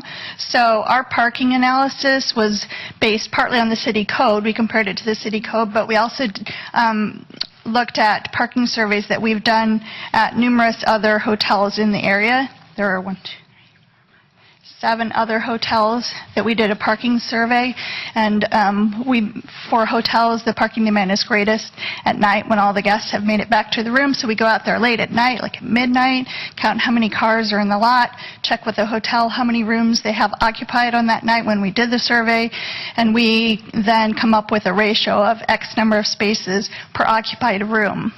So based on that, even though most of those hotels either have no TDM measures or very limited, only 2 of those 7 had a guest shuttle. Even with that, though, we found that on weekdays, the average parking demand was 0.69 spaces per occupied room, and on weekends, it was 0.76. Spaces per occupied room. So certainly not every guest has a car. So you bring up an interesting point, and I actually did read an article very quickly prior to the meeting that discusses Uber's impact on the rental car industry. That article was in Alaska, so I didn't think it was appropriate really for our discussion here. But since you brought it up, has Hexagon noticed such a trend in reduced parking needs because of Uber and Lyft? Are people not renting cars as much as they are taking Uber from airport and to and from their offices? It's hard for us to say exactly how much each factors or that particular factor might be contributing to it, because we're really just measuring the end result that encompasses many different factors. So, I don't know how much Uber and Lyft might have changed things versus how many people are taking the train that might be employees. So all I know is sort of the end result, and it's only speculation for me to say how much, because I don't have any data on Uber or Lyft. We don't want you to speculate. Great. Thank you. Those are all my questions at this time. I'll probably have some comments surrounding this, though, a little bit later. Thank you. Okay. Can the architect come up for me?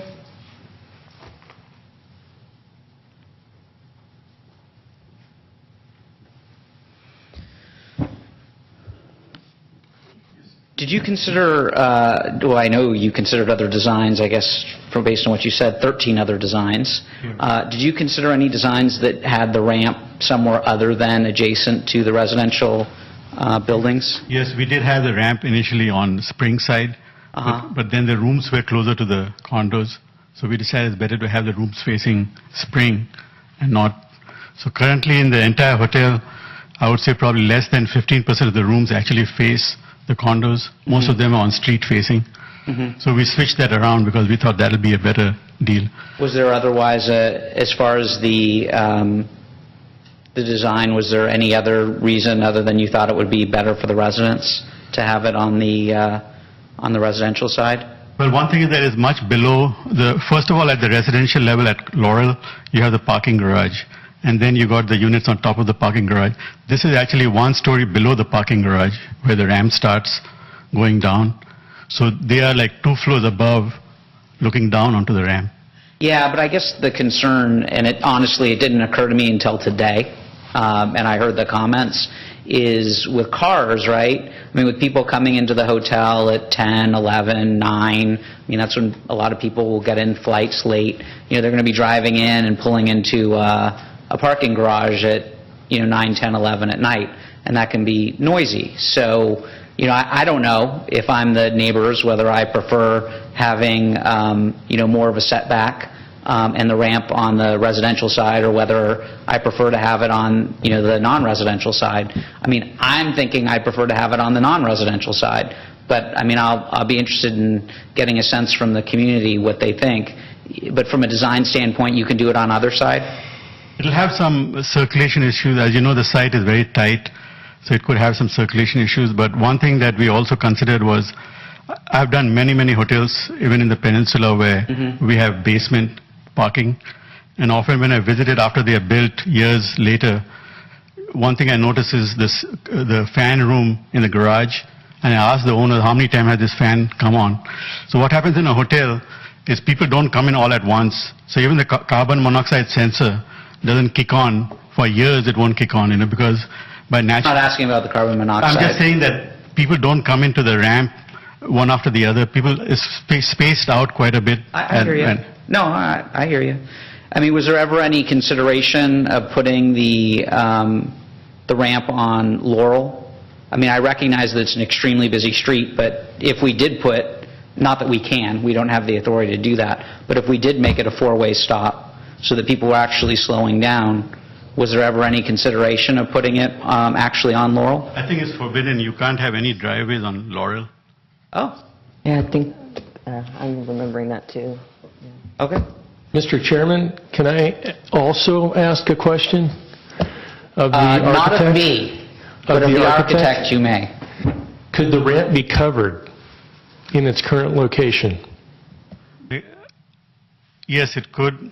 We could either have a full cover, or it could be a trellis type of structure where you could have a trellis covering it. And what benefit were you implying?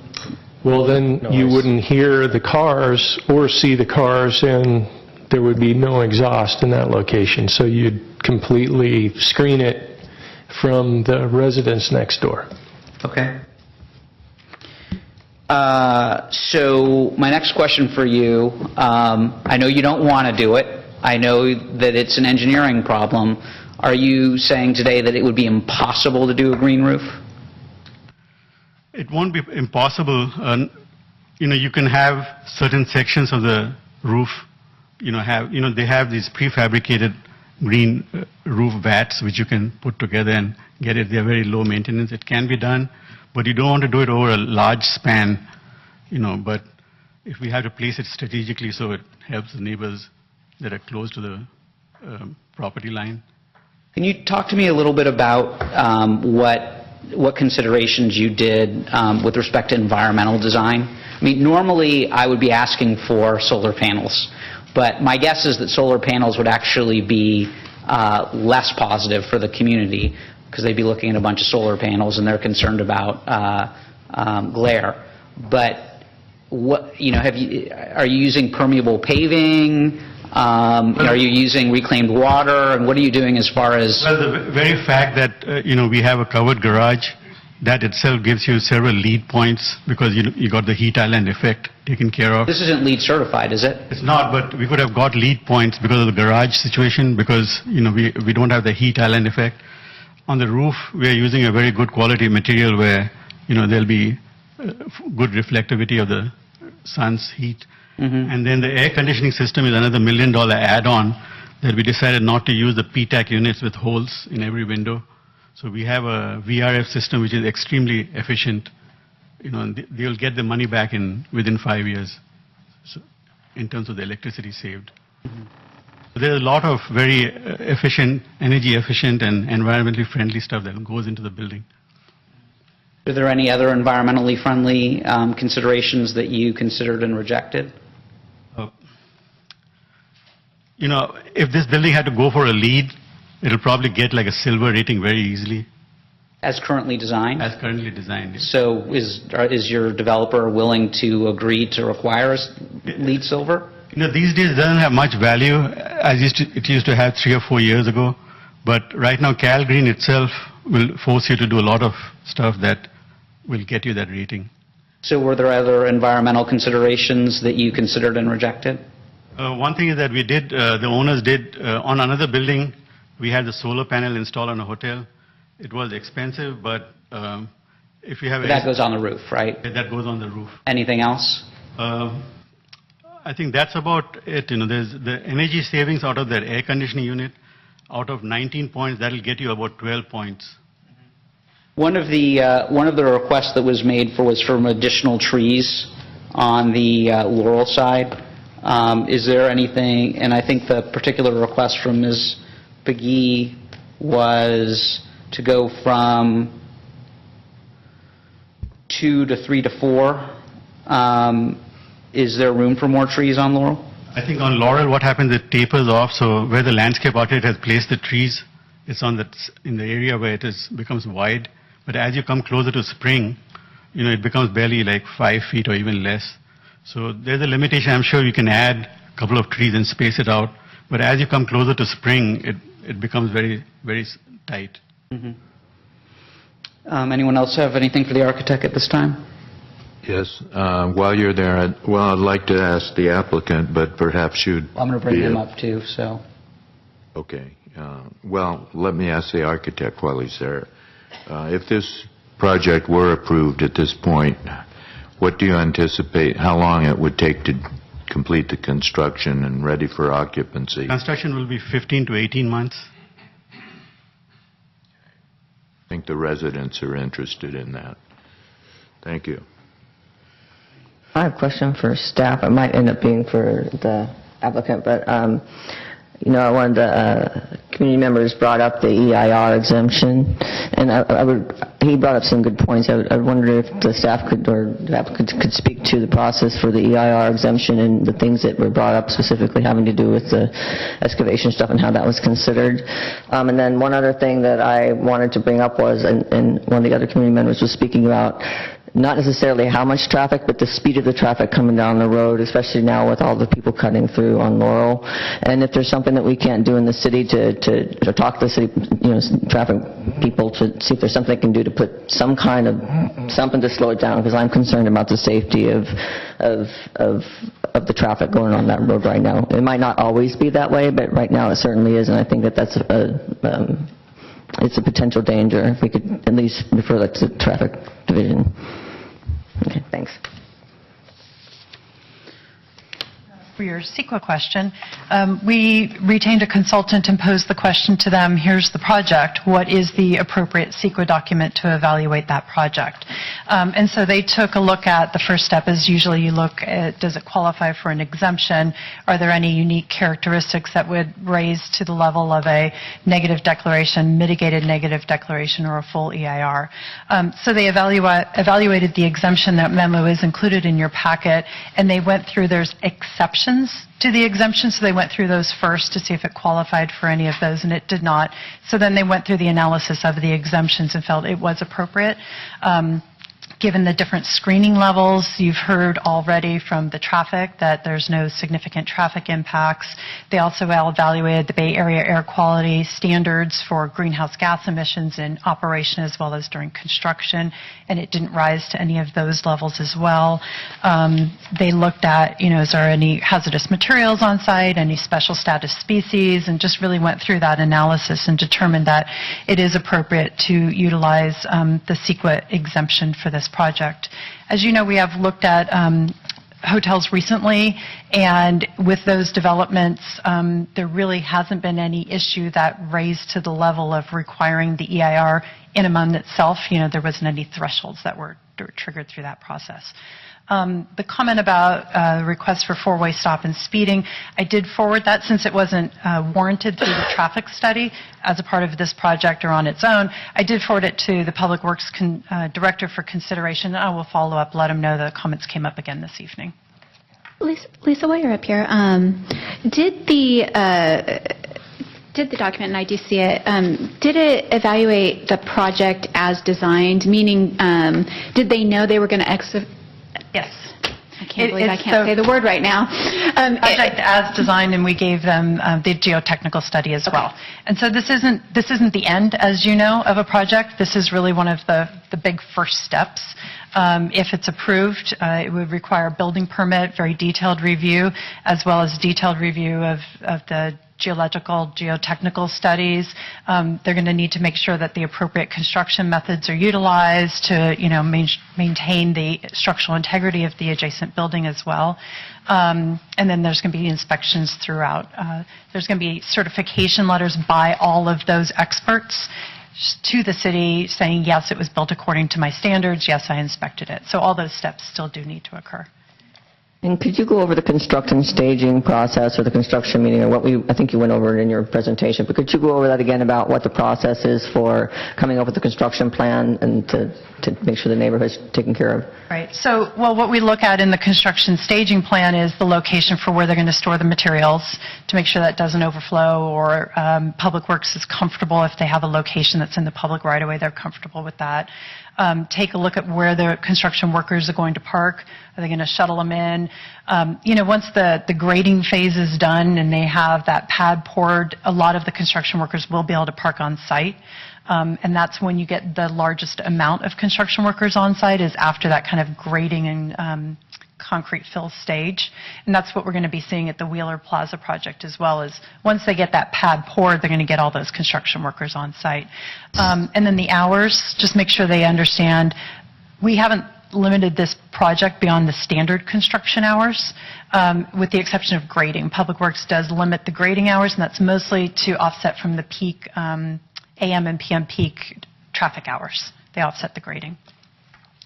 And I know in other projects there's been times when, just to cut down on traffic, there's been shuttles from off-site to on-site. I mean, those things are to be considered as far as part of the requirements of the construction staging plan to make sure the traffic is kept at a minimum. Right. It's up to the contractor to show us where they're going to park the construction workers and how they're going to stage that. Thank you. Is there an actual prohibition against having their workers park in the neighborhood?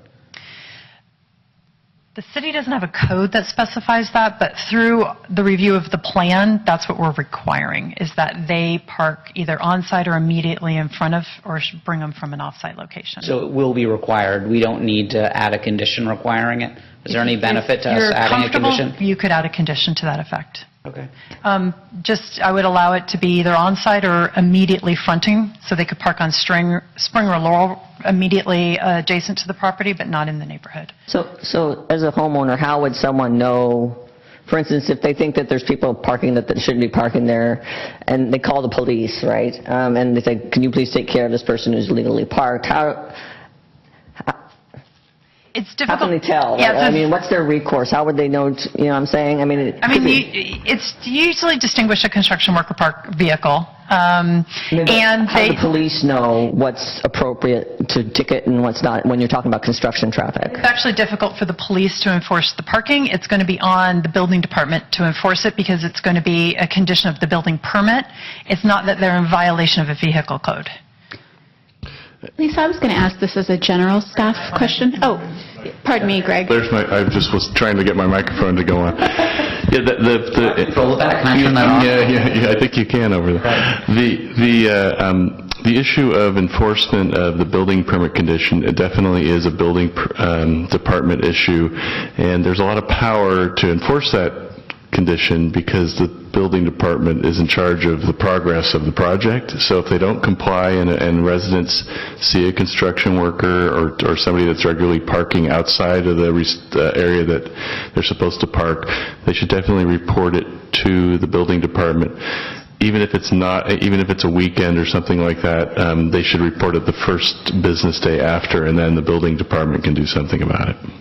And I did want to add one other thing about, there was one comment about the environmental study, and I've reviewed the environmental study, and it specifically covers all of the infill development conditions under Public Resources Code 15332. It's all analyzed in the report. Can the developer come back up, please?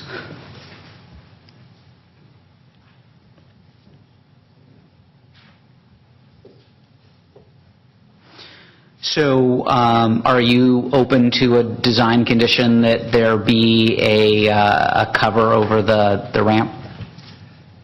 It all depends on what type of cover, and then we also have to get that to Hyatt and see how they're. But if we require it, will you do it? We will, yes. If I don't know, I mean, it's our architect's design flows with everything, yes. And if we need you to put a green roof on there, will you put a green roof on there? I don't think with the wood structure we can economically put one up because of the structure issues or what have you that the architect, I'm not too familiar with that kind of stuff. Well, if you had a choice between losing some units and putting a green roof, would you put a green roof on there? Probably not. No? No. Okay. Can you agree to limit the pool hours? Yes. Can you agree to limit the pool hours to, 8 to 10? I have to check with what Hyatt's minimum requirement are on the hours, but Can you check on that right now? I don't know. I can try to see if it's what their requirement is, but I have to pull it up on a website. But just to let you know that the pool is enclosed, so it's not open. Can you use reclaimed water for irrigation? I don't think we can't. Why not? I don't think it's economically feasible. We don't have much landscaping on the site.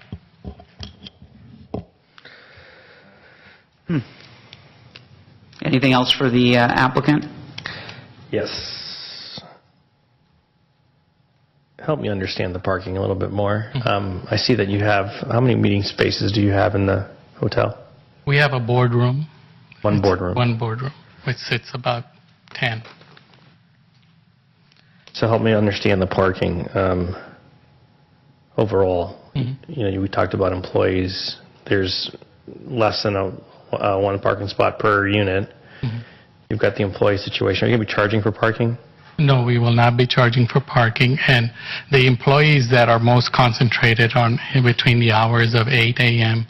to 2 p.m., and that's when all of our, about 85% of our guests are not in the hotel. So if there are issues, the parking will be below ground, and we will be encouraging our employees to take public transportation.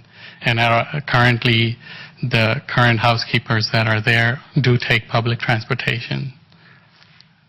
And by encouraging, are you providing passes, or how are you encouraging? Yes, we will provide incentives in terms of giving them reimbursement in terms of using public transportation. That's part of our TDM plan.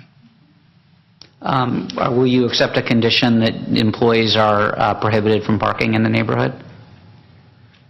Yeah, we can try to do something in that sort. Well, we would be imposing a condition. I'm not sure what you mean by neighborhood, and you mean, but how about right next to the hotel? Outside your property. That's what we're talking about. I mean, So it's they would either be, on-site or take public transportation. public transportation. Yes, You do that? We could do that. Anything else?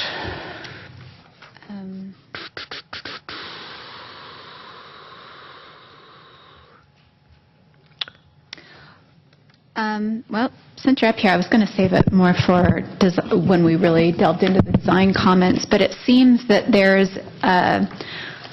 obviously there's some concerns about the size and the massing of the hotel, and it seems like there's one easy place to reduce the massing, and that seemed... Back corner. Yeah, that back corner that would abut 108. Am I doing that right? It seems like that could go away and still be well within Hyatt's requirement of the room count. So I would like to propose that that goes away. So you want to put up the diagram? Mm-hmm.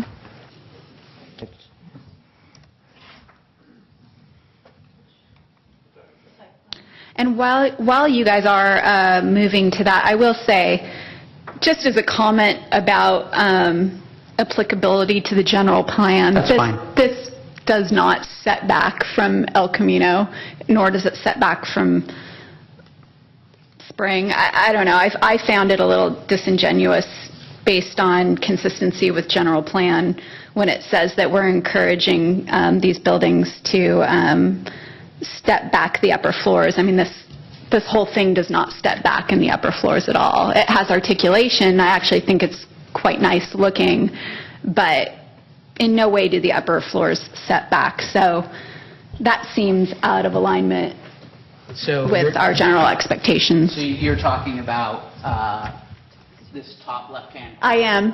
Mm-hmm. And how many rooms are there on the top floor of that? Basically 1.5, I think. So basically, Well, Eliminating a 1.5. If you take the line that comes, that has the shrubbery that's adjacent to that. If you draw a line there and you were to take a floor off there, how many rooms would you lose? Yeah. There's about 1.5 to the one for sure, part of the other one. How about if you go to the other side of that setback between the whatever the end of the ramp and the pool?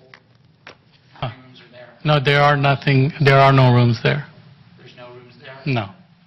Is there any reduction in height that could be done there? That's already below the grade. Oh, that's already below grade? Right. It says where the shrubs go across as you go towards the north. The other elevation. Go ahead, yeah. Oh, back.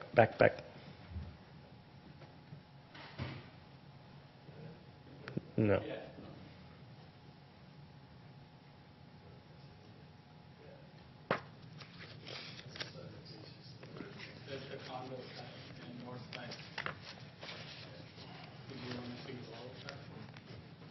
No, that's a bad elevation. I think there was another slide that showed that a little bit better. No. If you go back to the this west elevation, back one. Yeah, so see the two windows on the left? would go away. Yeah, that's one unit right there.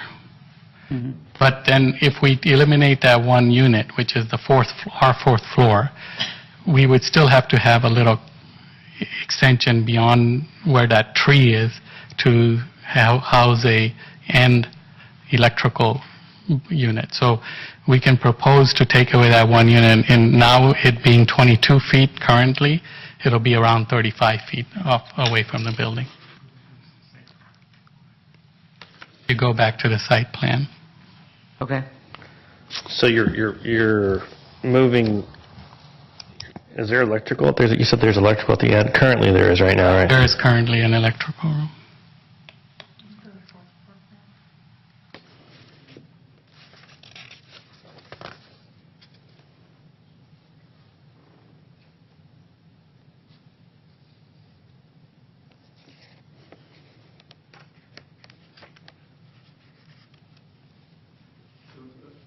What we're proposing is that 22-foot separation between the two buildings will become 35 feet. There. So we'll lose one unit there. That's the top left corner, correct? Very top left corner. Okay, anything else for the applicant or the architect right now? Did you have a question about somewhere else that they could reduce? I did, but apparently that was over here. Okay. And apparently not. What you were thinking? Well, apparently, according to them, this is already at grade. I see. So. Oh, I see what you mean. Yeah. Okay. Mr. Chairman, I'd like to go back to the question about contractor parking a little bit. I'm concerned that it's going to be practically impossible to enforce. I think that it's perhaps more realistic to say that contractors shouldn't park on the residential side of the development, but to and maybe allow for contractors to park on Spring Street. Quite frankly, if it's not these contractors, it's going to be the contractors across the street parking there. So some contractor is going to park there during construction. So I'm concerned about the realism of saying no contractors can park on Spring and Laurel. I would suggest that, again, you limit it to maybe prohibiting the Laurel Street side. That would be easier, I think, to work with. Could we put some kind of markings there, some kind of signs to make sure? Is there a way to flag that so it's really clear? It's public parking, but again, we can think of something, maybe registering the vehicles or something like that, and the contractor vehicles who are going to be on site, that kind of thing, and letting our enforcement folks know. So that's a possibility. That would be, anything would be helpful. Okay. So, thank you. Okay, thanks. Is there anyone here from the community who feels strongly, recognizing that most community members who spoke don't like this project the way it is, but assuming the project was going to go forward, does anyone in the community feel strongly about the position of the ramp, a covered ramp adjacent to the residential versus a ramp on Spring Street? And if you feel strongly about it, come on forward. If not, that's fine too.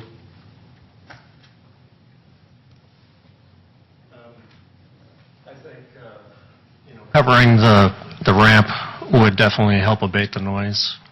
I would say that it can't just be like a lattice that obstructs view. It has to be 100% sealed. Because noise, does not, it's not abated at all by unsealed structures. But I guess my feeling is that a bit more separation from the mass of the building is better than closer. A ramp? Oh, So the wall that is there, 50 feet, I like having it farther away at 50 feet than at 20 feet right next to my building. Versus if you wanted the ramp to go onto Spring. So he prefers the ramp there. Well, he doesn't like it at all. But if he has to have it, he prefers it covered on that side. What I want is a smaller Yes. hotel, and we shouldn't be beholden to what Hyatt wants. I hear you, sir. Thank you. Anybody else want to be heard on that subject? Okay. I don't know enough about that particular subject, so I would agree with what Rob says, but all this discussion about parking, there's a huge empty parking lot right across El Camino. Let them park there. There's hundreds of parking spaces there. Okay. I don't know why we have to have it monitored and have registration and this and that. You just park across the street over there by CVS. Thank you. Yeah, and frankly, the easier solutions the better, but I just wanted you guys to have a mechanism and recourse if things don't go the way they're supposed to. I wanted you guys to have a way to reach back. None of this is getting into the record. I know, and I get it. The point is made. So I would entertain a motion to close the public hearing. I move that we close the public hearing. Is there a second? Second. I don't know who to acknowledge. Do we need to have a roll call? Do we need a roll call? So there's a motion and a second to close the public hearing. Can I have a roll call, please? Commissioner Bergman? Yes. Commissioner Harper-Pedersen? Yes. Commissioner Gutierrez? Yes. Vice Chair Bradley? Yes. And Chair Silberman? Yes. Discussion among the commission. Well, I think we should jump straight into the last comment because that will, whether we're beholden to Hyatt or whether, of course, we prefer Hyatt, because then that necessarily conditions the rest of our conversation around size and massing. So I thought I'd start with that. I do think there are advantages to having a name brand hotel. It is frustrating to have their limitations, and I would also have liked to have seen a smaller hotel. It is frustrating to have their limitations, and I am curious to know if there is still some wiggle room in that. However, I think one of the advantages to having it be a Hyatt or a Marriott or whatever name brand hotel we're talking about is what happens when the economy has a downturn and hotel rooms are not in such large supply. I think having a nice name brand hotel prevents the likelihood of this becoming a dilapidated hotel or a ghost hotel or many of the unsavory things that we all think of that happen with hotels that are not kept up as much as some of these name brand hotels are. So then that begs the question, if we are looking towards a name brand hotel and these are the limitations put on the developer for that, and of course we aren't looking, if the developer is looking and we agree, what else can be done to reduce the size and massing? Or do we just discard it entirely and insist that it be smaller? And then, of course, can we even do that? Because it fits our zoning. I just want to thank you, Commissioner Harper-Pedersen. I think now's a good time that you've closed the public hearing to kind of refocus us on what is before you tonight. Design review is one of the items before you. I've heard some comments related to the design. Remember, the view effects are not part of our design review, but bulk and mass are. So you have to kind of look at making the findings there. The other is the conditional use permit that's solely, my understanding, correct me if I'm wrong, is solely related to a parking exception. So the conditional use permit is very limited, and as detailed in the staff report, the exception actually helps the neighbors because it kept the height of the building down.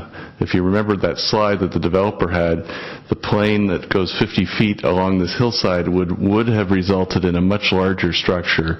So this is part of the effort, in addition to the grading and dirt haul, the significant numbers you're seeing there, you've got another number, this parking exception, that's trying to also help keep the height of the building down. But it is very limited to that one issue, the conditional use permit. It's not like some of the other conditional use permits you see that are related to the actual use. So we're not talking about use as a hotel. We're talking about a requirement in our zoning ordinance that says if you want to have this parking exception, you need to get a use permit. So that's what we're talking about there. The approval of the transportation demand management plan is basically expert testimony. You can tweak that if you think it might help, and I think it is important to realize what Chair Silberman said, is that there is a remedy if that plan doesn't work. We can go back and impose new conditions afterwards once we have it audited. And then the dirt hall certificate, again, that's a function of part of the design to dig into the hill. The grading could be a lot less, but I think you're achieving a result that's probably desirable from a design standpoint, bulk and mass, by having it into the hillside. So I always do this. I sound like a broken record, but so this is sort of for the benefit of the public as well, is when the Planning Commission has a discretionary approval before it, it needs to look at what our municipal code says as far as the findings to approve or deny the project.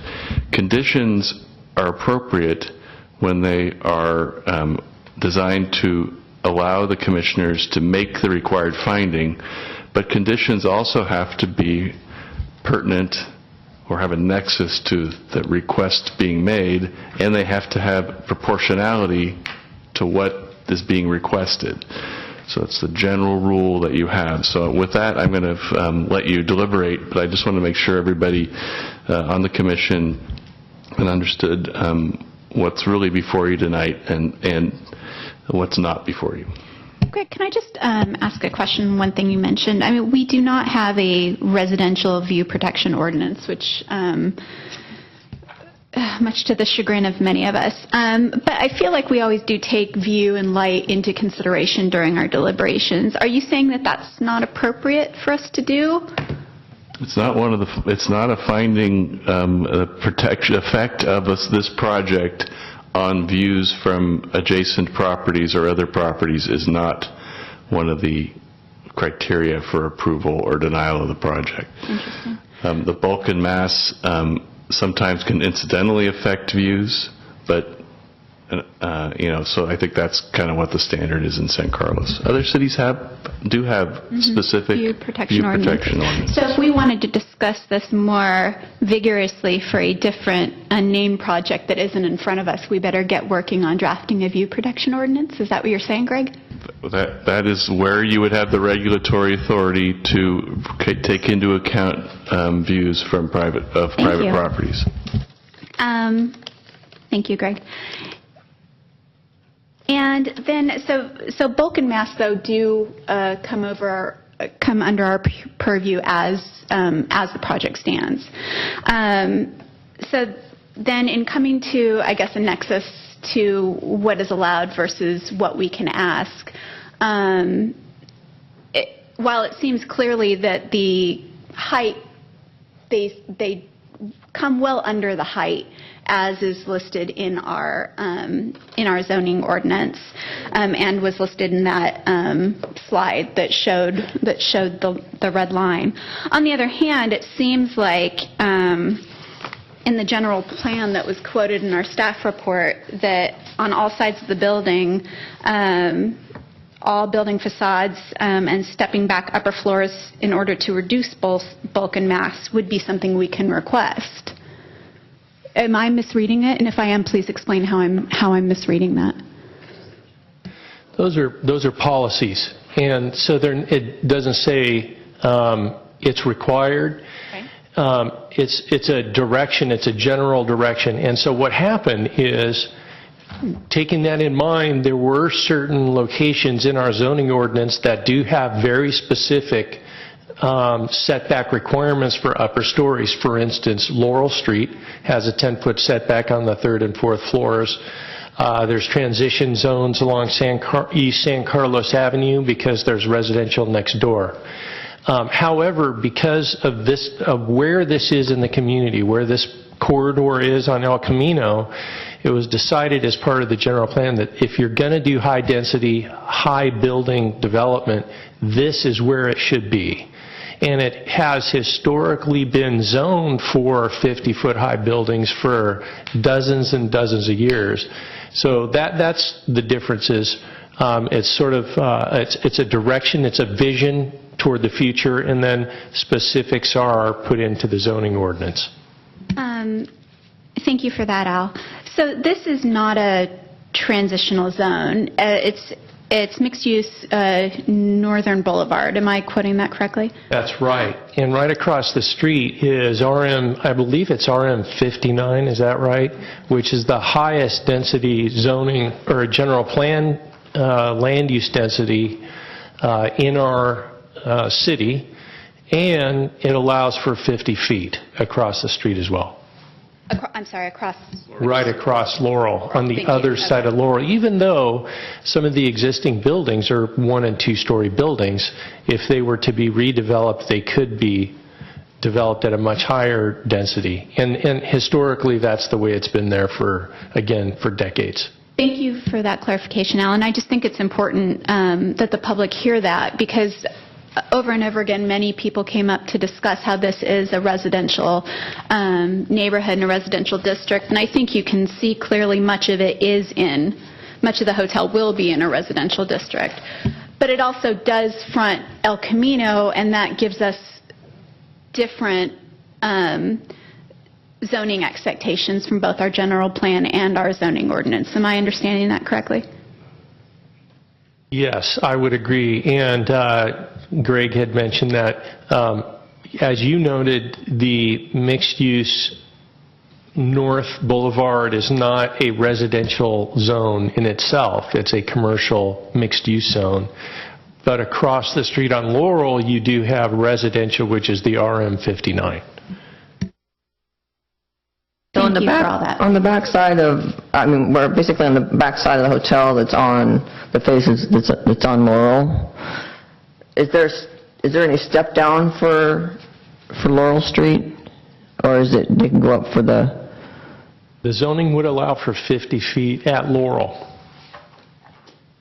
Okay, so, at this point, I guess the first question is, are we prepared to approve a project, something like this, tonight?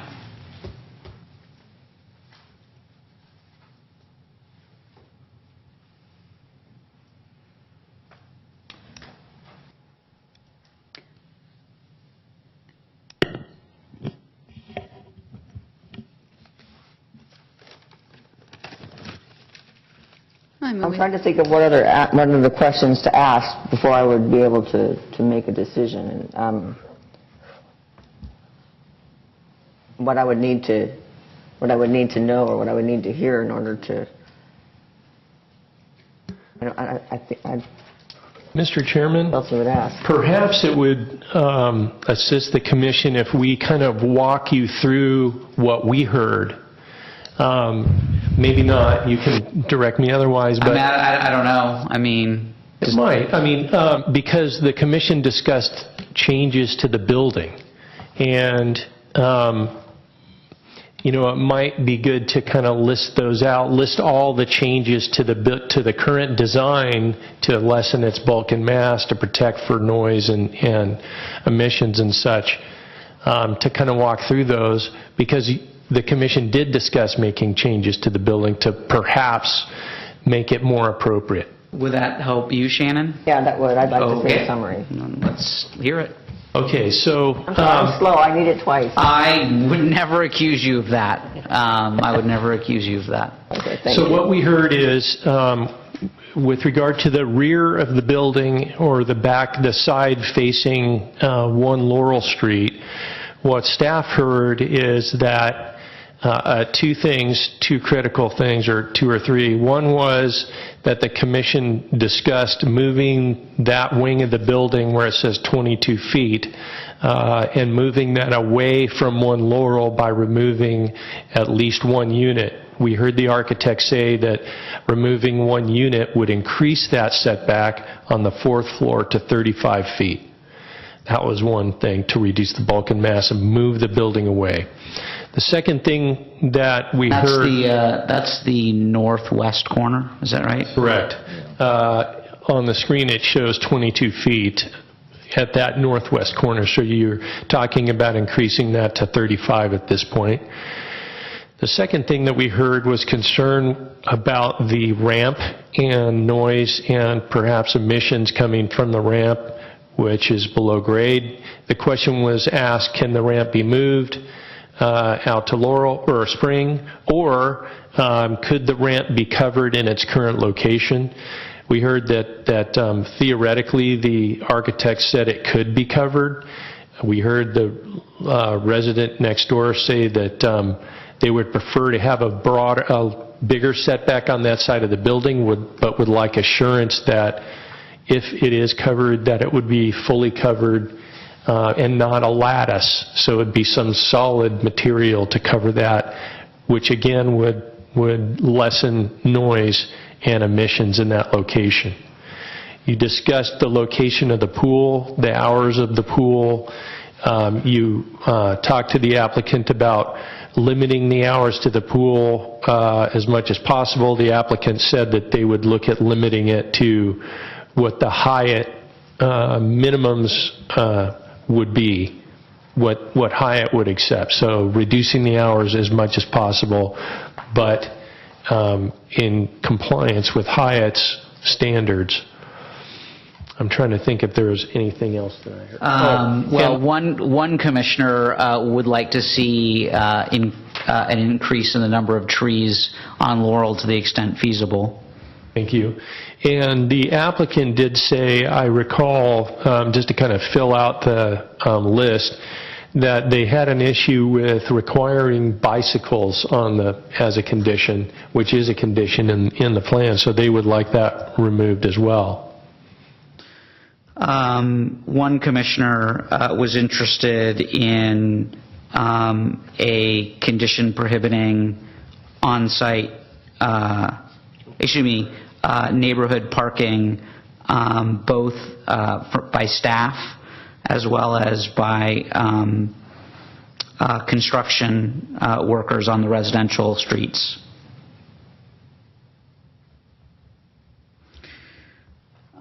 One commissioner would like to see either a green roof to the extent feasible or roofing materials designed to eliminate glare.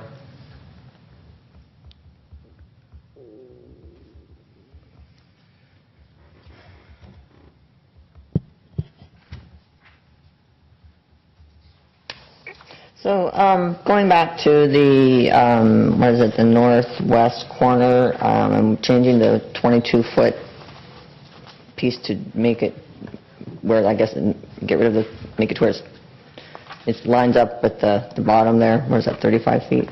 And it gets rid of one unit, I guess is what I'm saying.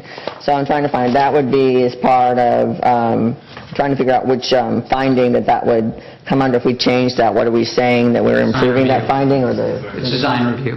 Design review? Yep. Okay. All right, that was my big question, is just saying that, what kind of justification will we have to have to just say, just do it just because we... Design review. Even the pool hours, we could move the pool to the other side as part of design review. Okay. So. All right, that helps me. How would you guys feel about limiting construction hours? I was going to ask about that. I mean, I feel great about it. You mean... Dirt hauling is limited. I mean, we have plenty of nexuses for that. So Monday through Friday, I don't know how I would feel as a resident next door on a Saturday and Sunday construction schedule. So I would How does the city attorney feel about that? You have a lot more discretion on the dirt haul permit. The general construction, I think, we're bound by the municipal code. So I think what staff already said was that's part of the building permit process. Are you saying none of our developments we've approved in the last 5 years have had a limitation to... Well, not on a dirt haul certificate, but on a use permit, a general use permit that's talking about the use, and you have a lot more discretion on that. If you were going to tie the construction, you would have to tie it seems to me, for the general construction to the use permit and find it and have some evidence on the record of a nexus for that.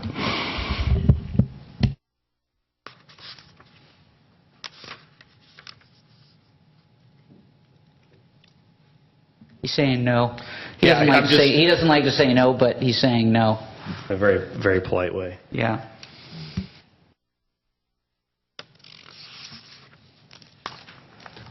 All right, well, did that help, Shannon? Yeah, I'll just say, I mean, the thing that bothered me the most is just one corner, and I'll say because of the design review considerations, that I would feel comfortable with that modification to where that one unit's removed.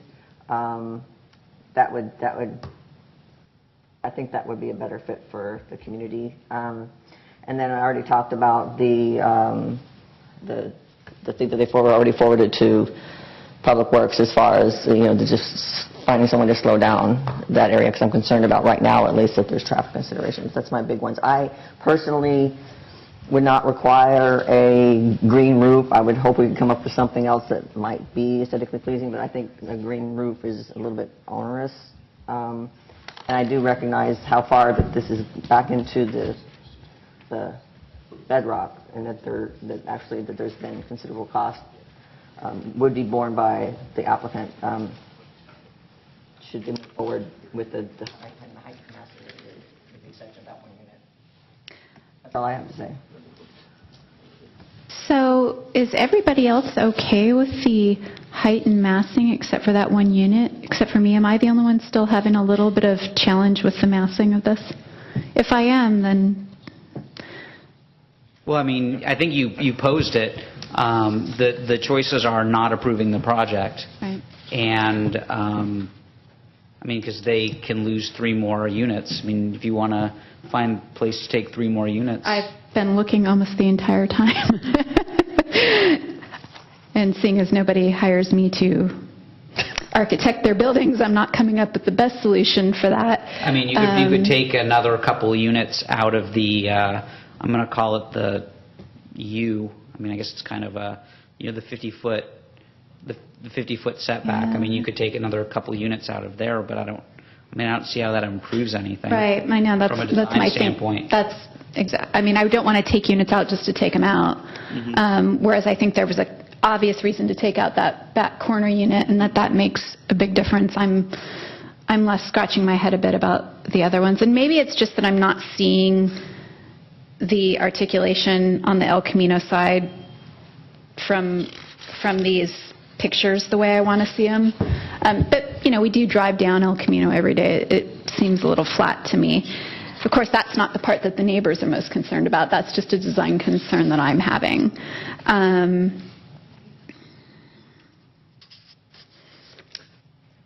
I do have a comment about one of the residents asked about or had mentioned a concern about privacy, and I'm wondering if there is something else that can be done to screen some of the windows that are closer to the Laurel condominium complex. I don't know what that might be. Maybe it's an awning We can require of opaque some windows. sort, or something that might enhance the privacy on that side a little bit more. We could require opaque windows. Okay. I mean, I was thinking, yeah, or some sort of, I don't know. Well, you could Angled have the awning. condition be either opaque windows or other covering designed to provide privacy screening. That would be great. If we can add that, I would appreciate it. How about you, sir? You're good? How about you down there? Speechless, for once. Really? Well, I mean, speechless in what way? Where are you at? I don't know. It's hard. I mean, I'm having issues, as always, with the parking situation. I know what these traffic... I mean, we all love TDM plans. That's... we've talked about that many times. So I'm having... And, of course, that's an issue because of the amount of units and the massing and everything else. So it's kind of... we're going back in a big circle, as we always usually do. So I'm just trying to get there. I'm not quite there yet. I don't know if we can ask the question or whether to be willing to answer a question, but there is a point at which this becomes infeasible, not feasible for the applicant. And I don't know if they'd be willing to discuss that or not, because we're talking about units and stuff. They said 100 units, that basically Hyatt won't... So this particular project is a Hyatt project. Yeah. Hyatt will not back this project if it doesn't have 100 units. So that's I the didn't hear that feasibility. first time. That's Oh, funny. yeah, I'm sorry. Yeah.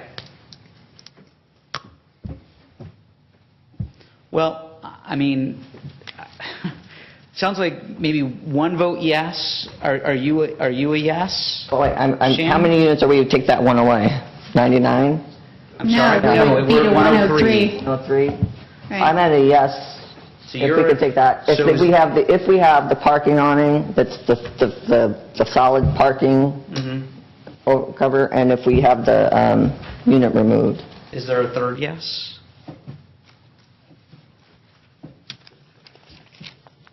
Here's my concern. I'm not saying I'm a no. My concern has been that it's kind of a story of two buildings. One that affronts El Camino and that has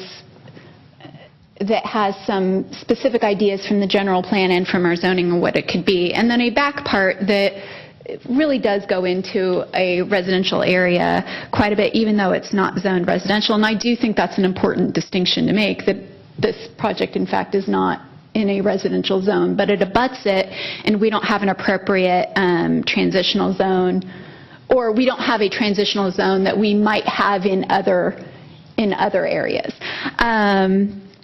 So my concern is just finding a way to ease that transition as much as possible and to address the other concerns. I think number one, obviously, the whole city is having construction fatigue. Every single one of us has lived near or next to a construction site, and I think it's important that we do note that that's happening, that we understand it's happening, and that we want to make sure that as much as we have the power to make sure that the city's on it trying to address those concerns. Cars are going fast on Laurel. They are using it as a cut-through for Ralston, and doing whatever we can ask from Public Works to help that, be it a four-way stop, would be helpful as well for these residents. I don't want to cut off deliberation, but I mean, are you getting? I mean, so Am I getting somewhere? yeah. I mean, someone want to make a motion? Does someone not want to make a motion? Is more deliberation going to help? I mean, either Hear what we she had to should- say. I'm either- still entertaining what she had to say in her opinions. I mean, I know what my vote is now, but usually she has good input, and I'd like to hear Okay. the rest of it. Okay. You know what, David? I'm going to keep talking. No, I'm just As kidding. long as you No, like. I think we have till 10. I know. 10:30, I think, but that's fine. Don't worry, I won't keep us here that long. Like I said, I also have a challenge that the upper floors don't step back. I see that it's allowed by our zoning, but it seems off to me if that's just seems a little bit off to me. I'd like it to step back a bit. It is going up a hill. Is that necessarily going to stop me from voting yes on it? To be honest, I don't know. I was looking for a way to find a way to soften it, and you can roll your eyes at me all you want, not but rolling my eyes, it's just- Can we ask I'm the looking for a way applicant to if there's a soften way? this a bit. I know that they presented. If the applicant would be willing, Is there a way? let's get there somehow. The applicant want to Well, come back up? they're architectures, right? Maybe they might have an idea that we haven't thought of that would be relevant, so I don't know if it's worth giving them an opportunity if they have something they want to say. Keep in mind, I'm only one vote. If nobody else is bothered I mean, by that, then I'm trying to nobody count else three is bothered votes. by it. I don't count three votes. So, I mean, and someone needs to make the motion other than me. So, I mean, if someone wants to make a motion, we can vote on it. If no one wants to make a motion, we can vote it down. We can continue it. I mean, we got to do something. And normally I make these motions, but now I'm chair again. If we were to not vote on it today and say bring it back again, what would we ask for? That's my thing, is what would we ask for to bring this thing into what we feel is what's it on purview to say yay or nay to today within the permit, the Girdwood Hall and the design review? So, I mean, I think that we're looking at a project of 104 units that looks mostly like this, and we can affect the design, and we can affect the parking. So we can do all sorts of things with respect to the design. But of course, if we change the design that to the extent that it reduces it below 100 units, then they're not going to want to build it.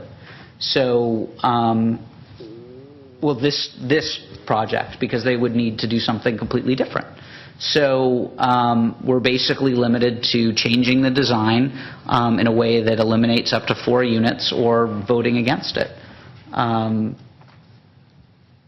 don't see any other choices. We can bring the architect back up and we can identify those things that we don't like and see whether they have any other ideas, but they only have 4 units to play with. And I don't disagree with you. Yeah. And I also believe I stated I like that it's a Hyatt. I think that's good in general for the eventual downturn that will always happen at some point with regards to the consumer desire for a hotel unit. I think it's good to have these brands. I'm wondering if there's a way to soften that upper story a bit. And I don't see it right here because I'm not an architect. So I'm hearing that at least one commissioner would like to see some potentially different designs on the facade on San Carlos Avenue, because most of the parts of the building, and maybe on Spring Street as well, but the Laurel Street side is not as bulky. It's just the other sides of the building. When you said San Carlos, you meant Spring? I meant El Camino, excuse me. El Camino and Spring Street sides are the taller sides. So I hear at least one commissioner asking for some more, or at least some options on articulation there. And softening. Or maybe it's materials. There's a lot of different ways you can try to soften it. So, the other issue is I'm just going to bring you back to what's before you tonight. Is you've got the design review, the parking, the transportation demand management plan, and the grading and dirt haul permit. And I'm just going to put this out there. The brand of the hotel is not relevant to your decision tonight, and the number of rooms is not really relevant to your decision. It's the bulk and mass, if you're going to talk about the size of the building. I think you've established a record on the removal of the 1 unit to increase the setback. But in other areas of the building, you haven't set that record. So if you want to reduce the bulk, size, and mass, that has the indirect effect of removing a unit here or there, you can discuss that. But really, the room count and everything else is not really part of your findings. So, through the chair, one of the reasons that I asked to kind of go back through the things that the commission talked about is perhaps that would lead to a motion where all those things that were listed for one of you commissioners could be made. So with all the changes that were discussed, if you agree with all of them, the person making the motion would just list them out. As Greg noted, we heard one commissioner with an issue with regard, I think, to the El Camino elevation, but I think if you're going to make changes to the elevation, I'd like to go over that elevation before you made any changes to explain it and talk about it more. I'm prepared to make a motion, but I need a little help formulating it. And it basically is with the design change that we spoke about with regards to the 1 unit in the setback, and also with regards to the garage cover. I can feed the motion and you can decide whether you like it. Sure. Yep. And then you can make it. Can I get the motion up, the original motion?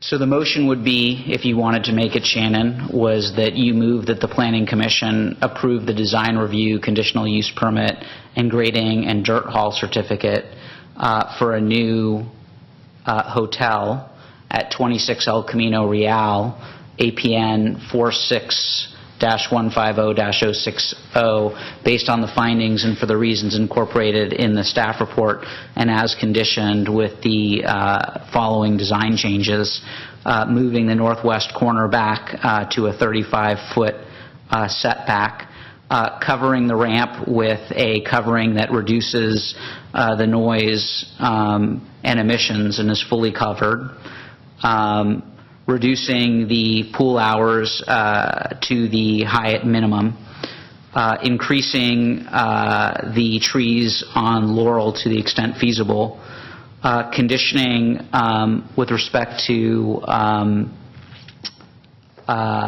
construction and employee parking, that parking not be on residential streets, and changing, and requiring that the roof be designed in a way as to eliminate glare as approved by staff. I so move. Is there a second? Second. Roll call? Commissioner Bergman? Yes. Commissioner Gutierrez? Yes. Commissioner Harper Pedersen? No. Sorry. No. Vice Chair Bradley? Yes. Chair Silverman? Yes. Motion passes. The next item on the agenda is Through the chair, I just want to make sure that the intention of that motion was to cover all of the items for approval, because in the motion. Okay, well, I thought they might be set up as separate motions, but maybe I was mistaken on that. It covered dirt hall, it covered conditional use permit, and it covered design review. All right, just for the record, I just wanted to make sure it was Based there. on my recollection, yeah. Thank you. Oh, the enclosing of the garage. Yes, we need That's to absolutely amend right. that. Yep, that is true. In addition, I believe the intention of the motion was to include a requirement that the windows facing the residential buildings be obscured with obscure glass or with some other design feature designed to provide privacy. Was that? The garage. That wasn't there. Well, there's two issues here. One is, I would recommend, since we don't have any specific standards, that you delegate what's reasonable or feasible to staff on the privacy screening. And then second, technically what you're doing is there would need to be a motion for reconsideration of the matter that was just concluded, so you can then reconsider the prior motion that was approved and then add this condition to a second motion. So there's procedurally you need to do a motion for reconsideration. Is that your motion, Shannon? Yes, that's my motion. Is there a second? I'll second. Can I have an additional roll call, please? Commissioner Bergman? Yes. Commissioner Gutierrez? Yes. Commissioner Harper Pedersen? No. Vice Chair Bradley? Yes. Chair Silverman? Yes. Okay, moving on to the next item, 800 East San Carlos Avenue, variance and architectural review for signage on the new residence inn hotel.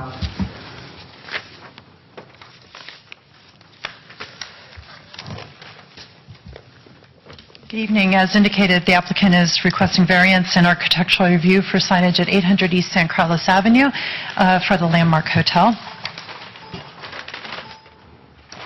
Oh, there we go. No.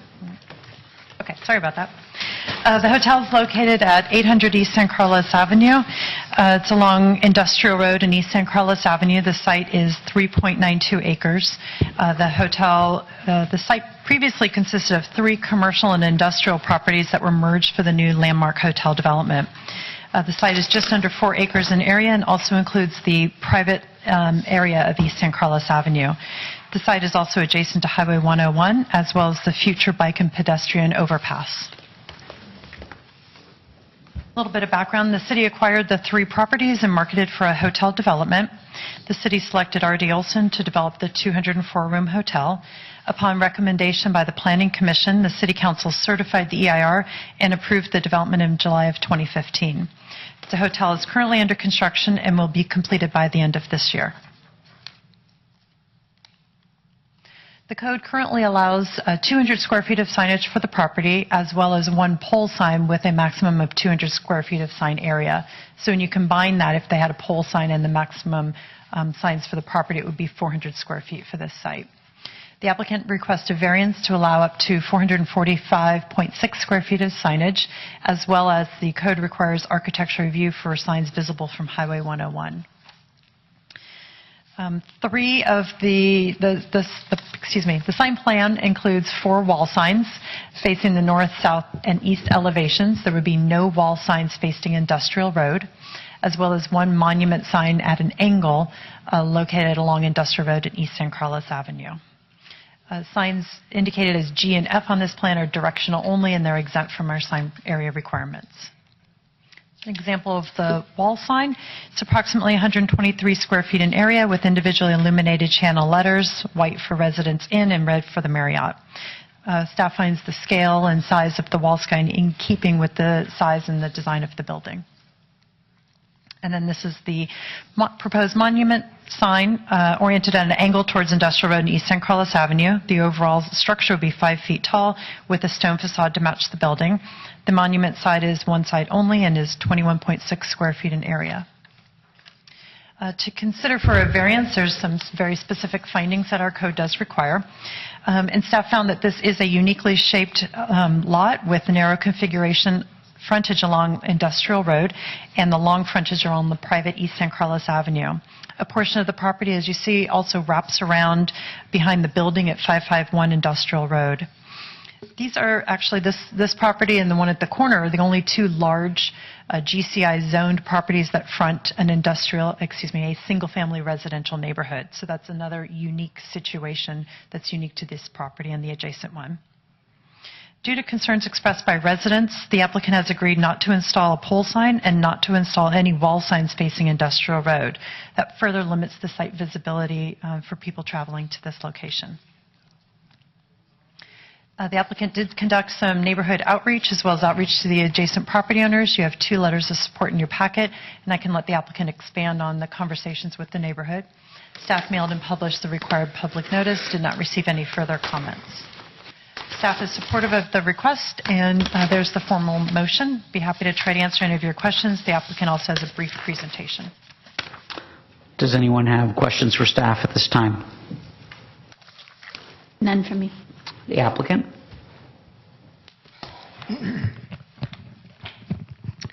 Good evening, Commissioners. My name is Tony Rozek, Vice President with R.D. Olson Development. First, appreciate staff's thorough presentation and analysis of our proposed sign program. And let me go back in history, prior to the Planning Commission and City Council approvals, we did have several outreach presentations with the community. And during those sessions, there was one major concern. And our original proposed signage for the property had its main sign on Industrial Road, as in building mounted, facing Industrial Road, thus facing the residential neighborhood. The community voiced its concerns with an illuminated light being 4 stories high and facing directly across Industrial Road towards their homes. So we were happy to accommodate and relocate the sign, and thus relocating that front sign over to the 2 sides, one facing East San Carlos Road and one facing Holly. And as staff had mentioned, in receiving feedback with the dissatisfaction of the In-N-Out Burger pole-mounted sign, we pulled our pole-mounted sign off the table and thus proposed 2 building monument signs, both facing Highway 101, one capturing traffic driving northbound, which would be here, and one capturing traffic driving southbound on the back side of this elevation here.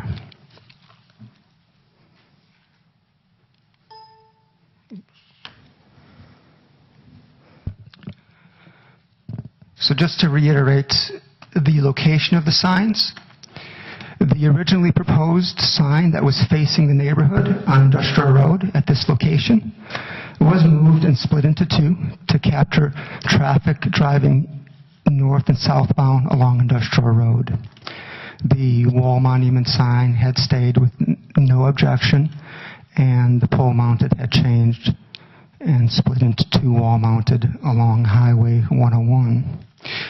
We did reach out to the community recently and offer to have meetings at the job site and also give them a tour of the current construction.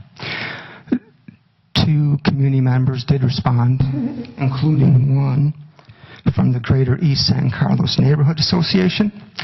And one comment was happy to hear in that he said that you respected their original wishes and that they're happy to see that we don't have a pole-mounted sign, nor do we have a sign facing directly at the residences. So we did fulfill our promise. The only minor concern was in regards to the brightness of the signs. So with that said, let me describe how the signs will be mounted and how they'll be illuminated. These are individually extruded letters with LED, very efficient LED lighting. This will not be a billboard type of sign if we compare it to an In-N-Out Burger or the pole-mounted sign across Highway 101 with the Fairfield Inn in Burger King. It's not one large panel, not a 200 or 300 square foot panel that illuminates in one large sheet and acts more like a spotlight. These are individually illuminated letters. The letters are framed in aluminum, therefore preventing light pollution to the south. They will illuminate straight out. The lumen factor is approximately 130 lumens per square foot. So in comparison, if we take the letter R, the largest letter within the signage, that letter R, its lumen output at the source would be equivalent to a 100-watt incandescent light bulb. If you remember these light bulbs back in the day, that's what the letter R, that's how bright the R would be. And obviously the brightness would decrease. Well, sorry, let me get terminology correct. Brightness will be consistent, but the lumens would decrease with the letter size because it's based on square footage. Can you stop for a second? I just want to make sure I understand that, because we've seen these lumen patterns before. And so, just to cut to the chase, will these signs, will they radiate out, what impact to the community, if any, will there be with the illumination? Okay, great question. Okay. Here's our next slide. Okay. So, in trying to give a tangible example of how bright our signage will be, this is our project that we developed in Tustin, California. A very similar situation, 4 stories along Highway 55. We're 4 stories here in San Carlos along Highway 101. And the main sign is above the 4th floor, Residence Marriott. And I took the picture with the street light in reference because this is our same situation. We have a street light and a future traffic light at the main intersection of Industrial and East San Carlos. And this gives you a point of reference, as in the brightness of a sign as compared to the brightness of a street light. And I hope it's obvious that the street light really has a much higher intensity. So this picture on the left actually is what would be facing 101? Is that the luminary equivalent to what would be facing 101? And then you're showing on the bottom right how that would look if you were standing across from Industrial? The pictures are taken from the same angle. One is zoomed in, the other just tries to highlight the fact that the street light is what's generating more light than the actual... much more light than our building-mounted light. Okay. Thank you. That concludes my presentation. Just trying to keep it short for our time limit here. Thank you. And I'll be available for any questions. Thank you. Any questions for the applicant? I do have a question. Should there be any challenges with the illumination on sign E or G?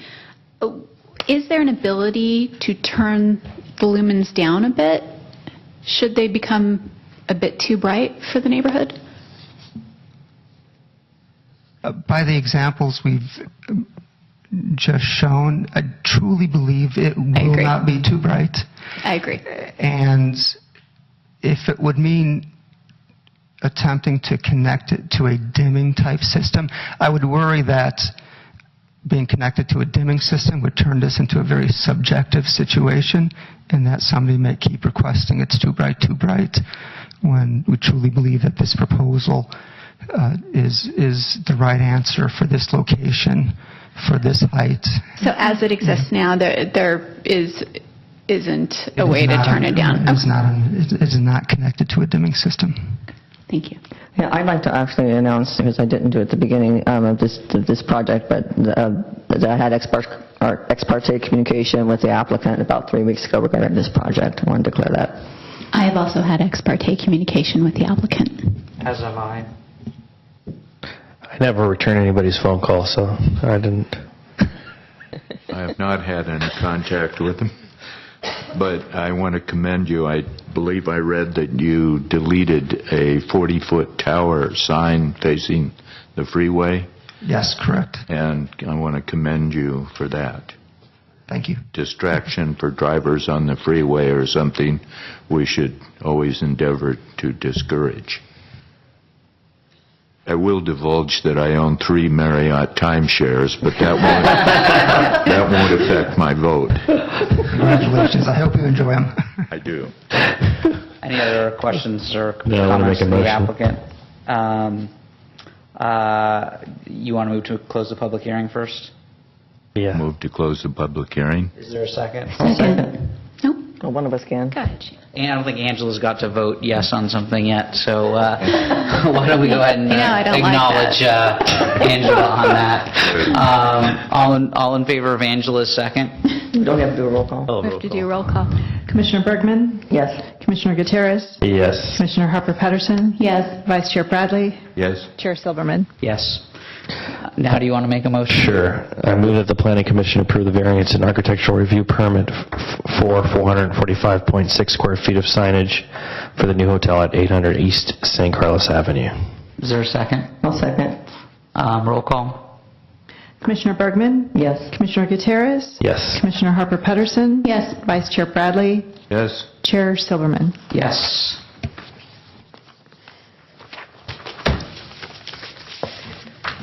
Oh, there's more. Where'd my agenda go? I lost it.